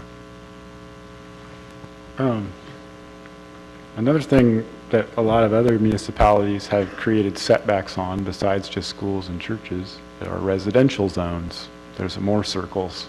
So when you have a commercial zone that's right up against a residential zone, then there's some more buffers. And I've seen that in most ordinances or other counties and cities. They take that into account. So there's more to this than just schools and church circles. There'll be some straight lines too with residential zones. I just looked up at the Washington State Liquor and Cannabis Board. They have distances from restricted entities as one of their requirements. And they call out elementary or secondary schools, playgrounds, recreational center or facility, child care centers, public parks, public transit centers, libraries, or game arcades where admission is not restricted to persons age 21 or over. Mm-hmm. And in their case, they allow the local governments to reduce the 1,000-foot buffers down to 100 feet with exception of schools. Right. It seems like California also calls out public parks too in these setbacks. It's not, I think that's on the list. Yeah. And then also just about grandfathering, and I actually don't think that's a really good idea in terms of location. I don't think there's any reason to grandfather in a bad location just because it was there before there was any regulations. When collectives started, there weren't really any regulations about it. So I don't know that location should necessarily be grandfathered in. It doesn't prohibit a business from operating because they have to move. No, but I wouldn't grandfather the location. If there's businesses there, they're grandfathered, but when they're to be sold, they don't be sold as that or something, because we put the ordinance in at that time, you know, But they're not businesses. It's important to understand that collectives are not businesses. They do not hold a business license. They're clubs. They're private clubs. And to whatever extent that they're organized, they can be registered with the Secretary of State as a mutual benefit corporation or such, but they're nonprofit clubs. They're not businesses. Okay, but once they become a retail outlet for recreational marijuana, they're a business. Yeah, but that would have to happen Right. after. I know, but It has happened Yeah. because of what happened, certainly. And so I also don't think that I consider that to be a clerical error of this county government. And we can blame particular individuals if we want, but it was a mistake. There wasn't supposed to be an open window. And so I don't care if businesses want to take advantage of that mistake, but I don't think the county should continue to pay the price for that mistake in the future. I'll just say By grandfathering in businesses that want to establish with that state license that they got by mistake, in my opinion. Yeah, and I'll just, from my own personal views, I just, looking at the Gasky map, I had an idea before that I was going to get into the Gasky station, and that would be a good spot. But now looking at this map, if we get into a 1,000-foot buffer zone, that wipes that out. I was within a 600-foot buffer zone. I didn't pull the trigger, and I had been waiting just to see how far this went and where we were going to go. And now I'm sorry for Robert because, I feel for him. He's a really good friend of mine, and he's actually operates a wonderful business here. I mean, he's done some great addition to this community for the medicinal cannabis. Yeah, I mean, the buffer zone of 2,000 feet, again, I'm going to kind of, say the same thing as Robert did. I think 2,000 feet is too much for churches. But if there were some way to kind of break that up for schools and then churches, I'd be all for that. And I don't know if this would apply necessarily to Gasky now, but we just had a quick conversation about the 101 corridor and North Crest corridor, and Highway 199 could very simply be another corridor that we could consider, which could, in fact, allow places like the Gasky station, that strip of zone to be used, because it is not in the... It's not fronting the church, it's not fronting the on the church, same and street. it's not on a normal walking path, let's say, for kids going to school or going to the, congregating around the church. Yeah, I mean, the school's on the other side of the river. That doesn't exactly, what we're talking about is 1,000 or 2,000 foot boundary may or may not exactly eliminate those areas if we also then consider these corridor These openings. sightline corridors. Okay, great. But the circles don't apply very well to all locations, obviously, because one place where a 600-foot setback would be totally appropriate in one location where you might need 2,000 feet in another location, or it might be better to be in the location where you're actually closer to the church because of other considerations. So we probably can't use the same circle. But I like to... In the conversation of corridor access, it also boils back down to where do we want these shops, right? Like, because if we're talking about allowing corridor access on highways, then basically what we're saying is we're wanting shops on the highway, right? We're wanting shops where tourists can find them, And if we're talking about, and we're not talking about tax at the moment, but the last meeting we were discussing taxation and whatnot on retail sales. There becomes very little need for taxation if we're not catering to the tourist public, because that's where you're going to get your money. If you're talking about I just want to point, Robert, your clients, your collective people there, they can have access to a medical card, which in theory is going to remove themselves from the taxation that we were talking about as far as that went, the excise tax possibly, or yeah, just a sales tax type situation. And so, that becomes the question. And when we're talking about these corridor accesses, is that that's where we want them. I'm of the opinion you do want them there because that's how the county is going to get the majority of their money and benefit the community as a whole financially. Without that, you're not going to benefit the community financially. So. Right. Yeah, we need to definitely find a way to spread them out, and not be excluded because of, hard lines for sure, but observing what these circles are doing. They're giving setbacks that avoid conflict, and that's what we want to do. But, also something like, having, the Gasky station is a good location. If the community was into it, it'd be a good location if there was an objection. And if there's a church back there or around there that overlaps it, there could be some different way of measuring it in different locations. But I think spreading it out is a good idea. Having something out in District 3, that direction, out in the 199 is a good idea to have one there. And up north by the border, before you get to Oregon and the Brookings. So everybody's opinions may be a little bit different. I'm just going to say my thought was I like the idea of corridor access on highways, or maybe even North Crest if that should be considered the similar scenario. I like the idea of larger, maybe even this 2,000-foot thing around schools, and I like the idea of reducing that a little bit for what we consider to be existing churches, just because of the difference of what the two things really are. I heard the thought of limiting Sundays. That's kind of a possibility in my mind. Maybe state restricts hours of operation. State restricts hours of operation, and that's. I didn't see, just, it's like, not in the middle of the night, you know, it's like. Including the playgrounds and the childcare centers and stuff is a good idea. I don't know if the 2,000 foot for that stuff would be a good idea or not. Maybe we're, you know, and so that's just my thought on the whole scenario is that maybe 2,000 for schools and 1,000 for all these other entities we're talking about. That's the thought. Public comment. Okay, I do have to go. I got an emergency I got to take care of, but I did want to pop this in for you guys to consider. The zoning code is full of things where there's a limit that can be reduced upon application to the planning commission, and then there's a public hearing, and the people that are concerned, yeah, I want to reduce, no, I don't, and they weigh it out there, and then that's appealable to the board if it doesn't go the way they want it to play. So there is a process to have a movable line, a variable, and Heidi can help you with how that works, so you don't have to, well, it's got to be 100 feet, it's got to be 200 feet, that's too far. Go a little broad and say, what's a reasonable variable, and then, you know, and then move on to the next thing. Don't get bogged down in the minutia, because you have staff that knows how to write the stuff and has been dealing with it for their whole lives, mostly, and, you know, you don't have to become a planner to figure out what needs to be done. You have people that know how to do it. Just, you know, what kind of distance do you want, and what should the variable be? You know, minimum is this. We'd prefer that, but it could be reduced if there's reasons, right? Make it easier on yourself. Don't try to overthink it. I gotta go.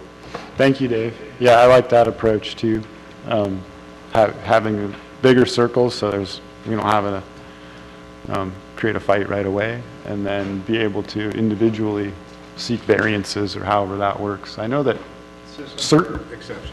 yeah, it has to work though, for sure. I mean, I've looked through county code and done some development projects not relevant to cannabis, and there are certain things that are adjustable, and other things that aren't, that are like really hard to move until you change an ordinance or change a general plan. So I don't know enough about how planning works, but I think it, you know. I mean, the fact that if we're looking at every single commercial business having to have a use permit, there's already going to be a built-in process to analyze all those issues. And for example, with churches, I mean, you could decide not to have any buffer around churches, but as part of our noticing requirements, we could send it to every property owner within 1,000 feet as opposed to the 300 feet that we currently send, in order to make sure that everyone, I mean, a wider span of people are aware of the application, if word of mouth doesn't do it. But, I mean, typically on anything that has a discretionary permit, we post it in the newspaper, we post it on site, and for most of them, we do make deliveries within, by mail, within 300 feet. So if there's let's say a 2,000 foot buffer as a matter of the ordinance though, then that becomes difficult to adjust, right? You can't, there's no way around that, right? Yeah, I mean, if we're saying you're just not allowed to even apply if you're within 2,000 feet, yeah, it's a non-starter. I run into stuff like that, where I've looked at stuff what I want to do with my property, and I can't even start the process unless I want to go to the Board of Supervisors and get them to change the ordinance. Well, And I I'm think like, that oh, forget about it. somebody thought before you and wanted that to be a reason, and that's why we're here. But they might not have thought of everything. Like, I've run into plenty of things where it would have been perfectly fine to do what I'm doing, and the board would have approved a change probably if I wanted to spend all that money. It costs like $3,000 to have them look at stuff. And, you know, so there is stuff like where they didn't think of it a long time ago, you know, and so that's why what Dave was saying, if it's gonna be adjustable, then it has to be expressly adjustable. Well, and like Heidi says, she can adjust it at a different level when they apply. She can adjust the certainty to a certain thing. I mean, if you have it as a no starter, no starter. Yeah. You know, I mean, I know, but you run into that federally, state, and county-wise, that there are things that are no starters. I've tried to start businesses, and I've been shut down because it says you can't do it in this area. So do we have different circles for where it doesn't start, and then another circle that it's adjustable to, you know what I'm saying? It's like... Or you don't do that, I mean, you go with the schools and you do those, the definitely youth-oriented things, and you leave out churches, and then you pick up the churches through the discretionary review process. Okay. I'm just trying to add Sure, assumption. I don't sure. I don't No, I have get an it. opinion one way or the other. I'm just, it seems the churches are going to be a real hang up. Yeah, it just needs to be written that way is all I'm saying. I've run into this before and it wasn't considered, it wasn't engineered to be adjustable. They put in a hard line and didn't care about The what. ability to adjust it is going to depend upon what we write in the Sure, ordinance. but how adjustable is what I'm saying. So we could have, let's say, for churches, we have 600 feet is the minimum it could be adjusted down to, say, or something like that. I don't know. So, you know, having an ordinance that's expressly adjustable, I don't love, because you then have to have standards to explain how it's going to be adjusted and why and under what conditions. Right. And so it's 600 feet if this happens and 800 feet if this. Right. What Heidi's talking about is a little less protection for churches because it's not a guarantee, but it's a much more workable system where, you know, the church comes to the planning commission and complains, and then you have the planning commissioners who either choose to respond to that complaint or not. You know, that's easier than having a really elaborate system. You know, I think what Dave was talking about was variances, and that's not the same thing as this. That's kind of this equitable, I can't do anything with my property, please give me a relief from the zoning code. You know, having just these willy-nilly, complicated, you know, varying, sliding, changing, adjustable things built into your code is hard to give people notice of what it's going to be. You know, that due process, what is happening in my community, what's going to happen down the street, let me look at the law, oh, I can't freaking tell. You know, we need to avoid that situation to the extent possible. So what the mechanism Heidi was explaining is basically somebody applies for a conditional use permit, it goes through the proper channels, notifications are sent out to a wider buffer range, encompassing 1,000 to 2,000 square feet. Then they have the opportunity to come in, voice their concerns or their support.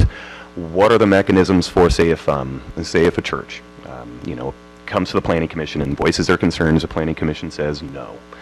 We're going to go with the conditional use permit and agree with that. Is there a mechanism for that church to appeal? And Yes. what would the burden on the county be because of that situation? There would be, for example, if they were in the coastal zone and they wanted to appeal it, they could appeal it directly to the coastal commission, and there would really be no hard cost to the county other than helping to put together the record, the local record to forward to the coastal commission. If they were to appeal it to our board of supervisors, there's a small fee to the person who is appealing the project to the board of supervisors, but it's actually, the majority of the cost is borne by the county in the preparation of a staff report and, you know, presenting the project to the board of supervisors. But, I mean, it's just part of the process, and, you know. Yeah, I mean, I kind of like that idea because, you know, I mean, as long as it doesn't overburden the county with potential appeal processes, if, you know, you get a handful of churches or youth centers or what, I mean, not youth centers, but churches probably would be the biggest, you know, complaint in that process. You know, that would be my biggest concern with allowing, you know, putting some of that burden on the county would be, how does that affect the staff? You know, does that overburden you guys and does it create a big hassle? Joel, do you have an opinion as the county's legal staff? Yeah, because I think I think that could be a very easily, you know, mitigated problem there. So, you know, when you're looking at a discretionary permit, the standard is real low. It has to be, the decision of the planning commission has to be reasonable, not arbitrary and capricious, which basically means it's not discriminating against somebody, you know. If you have a serious community conversation, people express actual concerns, and then the board says, okay, you know, those are legitimate concerns, let's not approve this permit. It's really hard to overturn that. And I'm not worried. It goes to the board of supervisors. The board of supervisors basically has the same conversation. They say, no, we're going to uphold that. I'm not real worried about the staff time or the money of them then taking that on like a writ of administrative mandate. You know, I don't think it's going to happen. It doesn't. I can't remember in the time I've been here. Have we had anybody appeal anything from the planning commission past the board and up to court? Not that I'm aware of. It's not something that's, you know, likely to happen. We've had people sue on a CEQA determination, but not on a use permit approval or denial.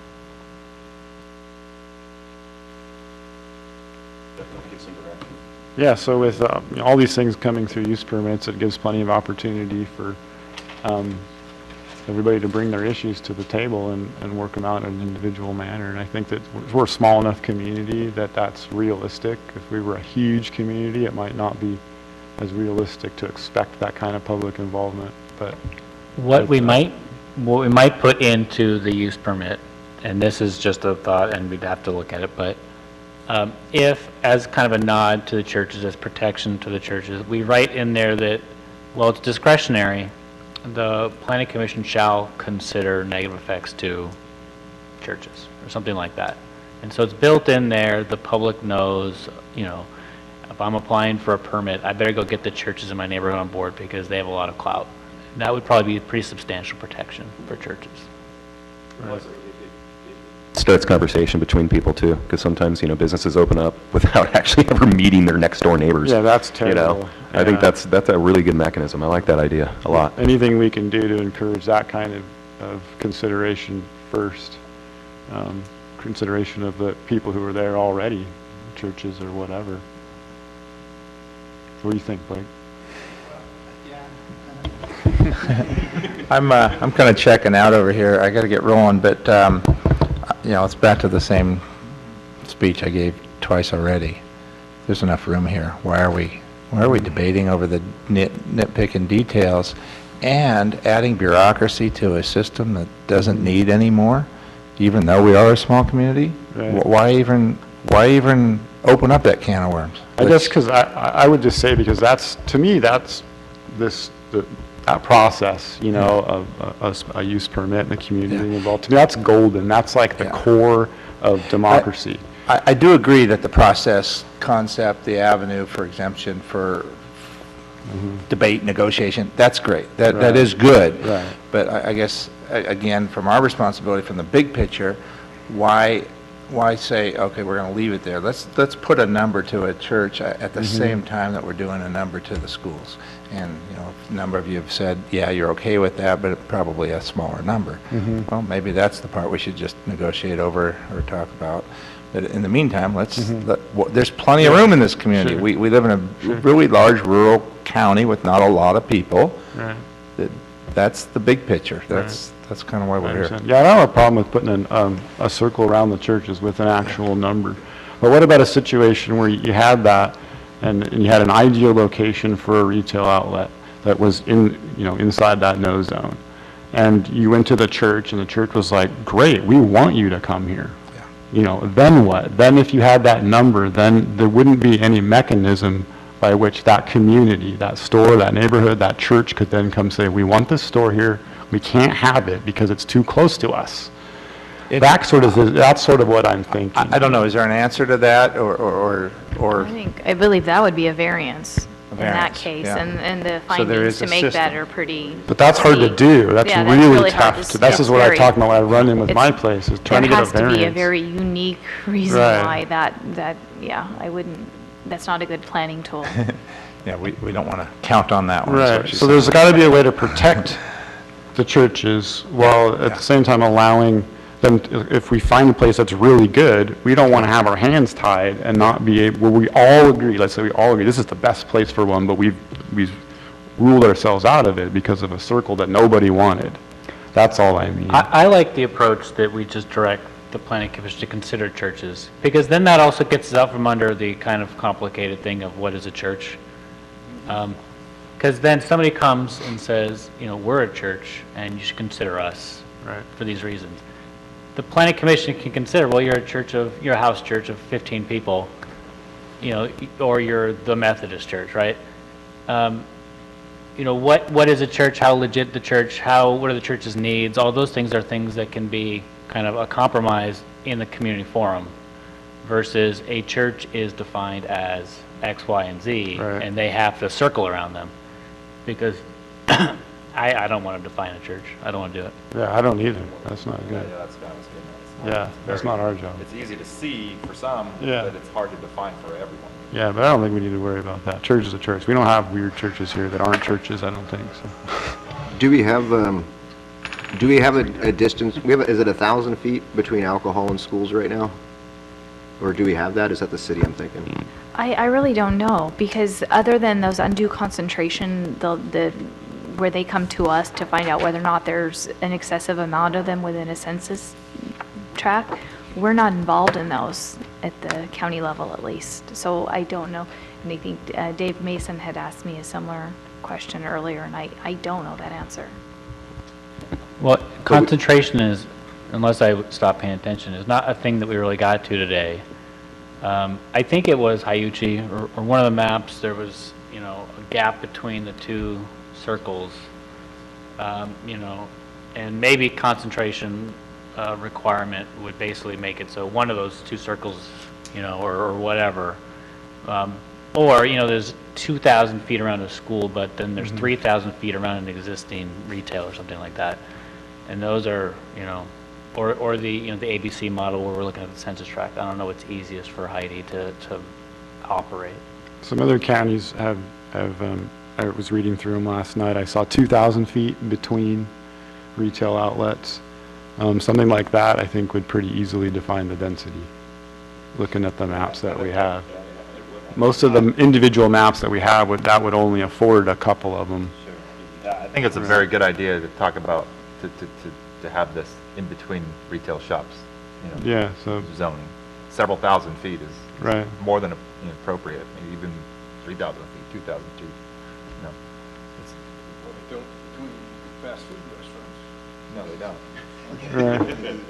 But they It's do just, between liquor yeah, stores, and it's right? not liquor. I hate comparing it to liquor because it's just not, it's not the same for one, and alcohol is such a huge industry that's so powerful with money, and it's, Cannabis is going to be there. yeah, but we have time to steer it and direct it, I think. Yeah, And well, where at we least can- with alcohol, it's too late. It's gone. We don't have Within any. our boundaries, we do. It's just going, Yeah. it says alcohol Right. at one point was in a similar scenario Right. as what we're dealing with. Well, let's use it as an example of what not to do. Let's not Yeah. have it turn into the way liquor stores are and the way they can be anywhere and everywhere and advertise and, Right. you know, let's not do that. I don't. Okay, We're over time. I'm going to suggest, Wrap it yeah, we up. don't need to solve this today. Yeah, let's schedule. Let's decide next meeting. Yes. Do we want to do a regular meeting schedule? I would like that. What about following the Board of Supervisors schedule, like the Wednesday or Thursday following their meetings or something like that? Sure. I'm supposed to give a report at each one of their meetings, and so it makes sense for our meetings to be at least as frequent as theirs. Yeah, and the only thing I'm going to say is that I think Joel and Heidi are very integral parts of what we're discussing up here, and so probably any meeting that we have is going to, should, in my opinion, Yes. hinge on their ability to come to the meeting, right? So Yes. there's probably less of a hard number that they can say every certain day I'm here, because maybe Right. they're going other places. Yeah. Last time we picked March 14th as our next one. Right. If we stay on this 2-week loop, Yeah. does that work on Wednesdays? So far, Works yeah, for that me. would work. I mean, the further out we can go, the better off we are, because then nothing else takes Sure. the spot and they Right. can So get March in. 28th would be in loop? So, you know, the 14th doesn't work for me, but my March is crazy. I'm either out of the office or my boss is, and then I'm kind of covering for her. So, you know, you might want to just go ahead and meet without me. You know, you might Sure. just bite the bullet and do it, because Yeah, I heard about my that. availability is pretty messed up right now. Well, we started off this meeting by talking about we wanted to come up with a schedule, right? And then without a schedule here just at the moment, we need to be meeting 2 weeks, Yeah. 2 weeks, 2 weeks, Yeah. if not even more, right? But so 28th, in my opinion, is way too far, right? That's 4 weeks out. No, we're 14th. we're doing Oh, the yeah, okay. 14th. Oh, you're doing the 14th, okay, got it. It's every 2 weeks. Yeah, got it, got it, got it. 14, 28, 11, April 11. So we're just The setting the 25th. 2 weeks. Got it, okay, got it. Because we can just do that, and then if there's some obvious shoot for reason that, to, and- there's a big need to change it, then we Yeah. can. Looks like we'll do one without Joel. So, I wanted to say something about the other part of the agenda we had, right? We were talking about wanting to set timelines on discussing stuff. And my suggestion is that maybe is less up to us and more about the Board of Supervisors and the staff, right? Like, you guys know better when you need to have something finished on our end for you to create the steps that you need to do Such So as it's the tax. It's probably a better idea if staff comes to us and says, hey, if we want to get a tax measure done, we all have to make a decision here by this date, because it's going to take me a month and a half to get the paperwork done. Or if we want to have all this retail ordinance done by a certain time, we all need to make a decision by this. Because I can sit here and say we should make a decision by August, but staff is going to say that's too late, right? So I think the staff needs to come to us with the schedule of what we need to accomplish. By date. I think that's fair. Give us deadlines as Yeah. opposed to us giving, because we don't know how that, We can do that. We can definitely do that. So the taxing has to be done by May 9th, right? I mean, we'd have to have something to you for tax by mid-May or beginning of May? he needs to have it done by May. You have to have it to you. If we need to get it to Elisa Yeah. by May, then let's get it done in March. So. Let's get it done in April. Let's get it done. By April, we're done with tax. Yeah. Let's I get spent it all done day- by, Let's seriously, as a group, Yeah. concentrate these next couple meetings on tax. I'll 'cause I send think- I'll send some PDFs. I spent all day yesterday studying as many different ordinances and tax structures, probably 20 or 30. And I have kind of a general idea. I'm not going to get into it now, but I do have an idea that I think will work. And most municipalities have adopted some kind of adjustable tax where there's a maximum threshold. Most of the maximum thresholds are unrealistic, and they've changed them since then, but it gives the Board of Supervisors the ability to reduce it from that maximum amount, which allows for some adjustability, so something like So that. if staff needs more things to do, just make sure you come back to us with the timeline. That'll just, Okay, so as far as the next meeting, it sounds like Jesse's going to take the lead by preparing the tax information. Yeah. Okay. Yeah. If there's I- anything that comes between now and then that is specific to things that you think I need to do, please let me know. Okay. Well, Yeah. I would also like to see, I don't know if it's possible, but I'd like to see us up here give, I guess it was Heidi that came up with the maps, a little bit more define or definitive what we're looking for. Like Kurt said, if it's corridors, Right. let's look at corridors. If it's schools that the state says that's 1,000 foot, let's look at the 1,000 foot that the state says. And I don't know, you mentioned parks are on there, whatever the state mandates, we should have Right. on that map.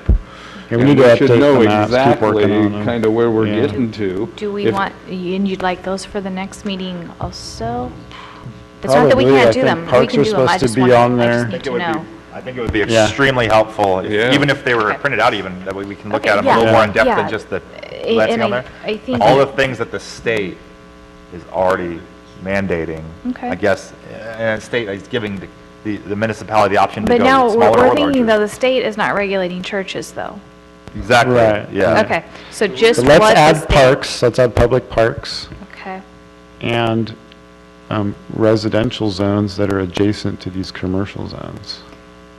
That's been a setback consideration for other really. counties. They have like, say, Okay. another so- setback. Well, that's just gonna be crazy circles. Right, well, yeah, they'd be like boundary Yeah. lines. Yeah. I would How think about- that those residential zones would also be like the churches. It would be a Right. use permit type Sure. of deal to go back to Heidi. Sure. Let's just Perfect. do what the state Perfect. mandates on the Yeah. photos now so that we can get somewhere. Sure. We just sat here and Sure. argued about what should Yeah. I was just throwing it out there because I saw it in so many other ordinances, and lots of people keep telling me to copy and paste someone else's ordinance, Yeah. and so, I mean, so I do want to, I mean, if we were gonna do something like that, rather than do circles, what we would just do is show a color to Right, demonstrate right. residential uses, which is Sure. typically yellow. Right. And we can do that if you'd like Okay. that. Okay. yeah. We'll do it. Yeah, just highlight the residential zones, and then we Yeah. can And continue discussion. I'd also like to thank you and your people for getting that map done. It's very, Oh, very thank you, helpful. Thank you. Yeah, Taylor, our planner did that literally yesterday afternoon, so, yeah. Thank you, though. Thank you, Taylor. All right, meeting adjourned.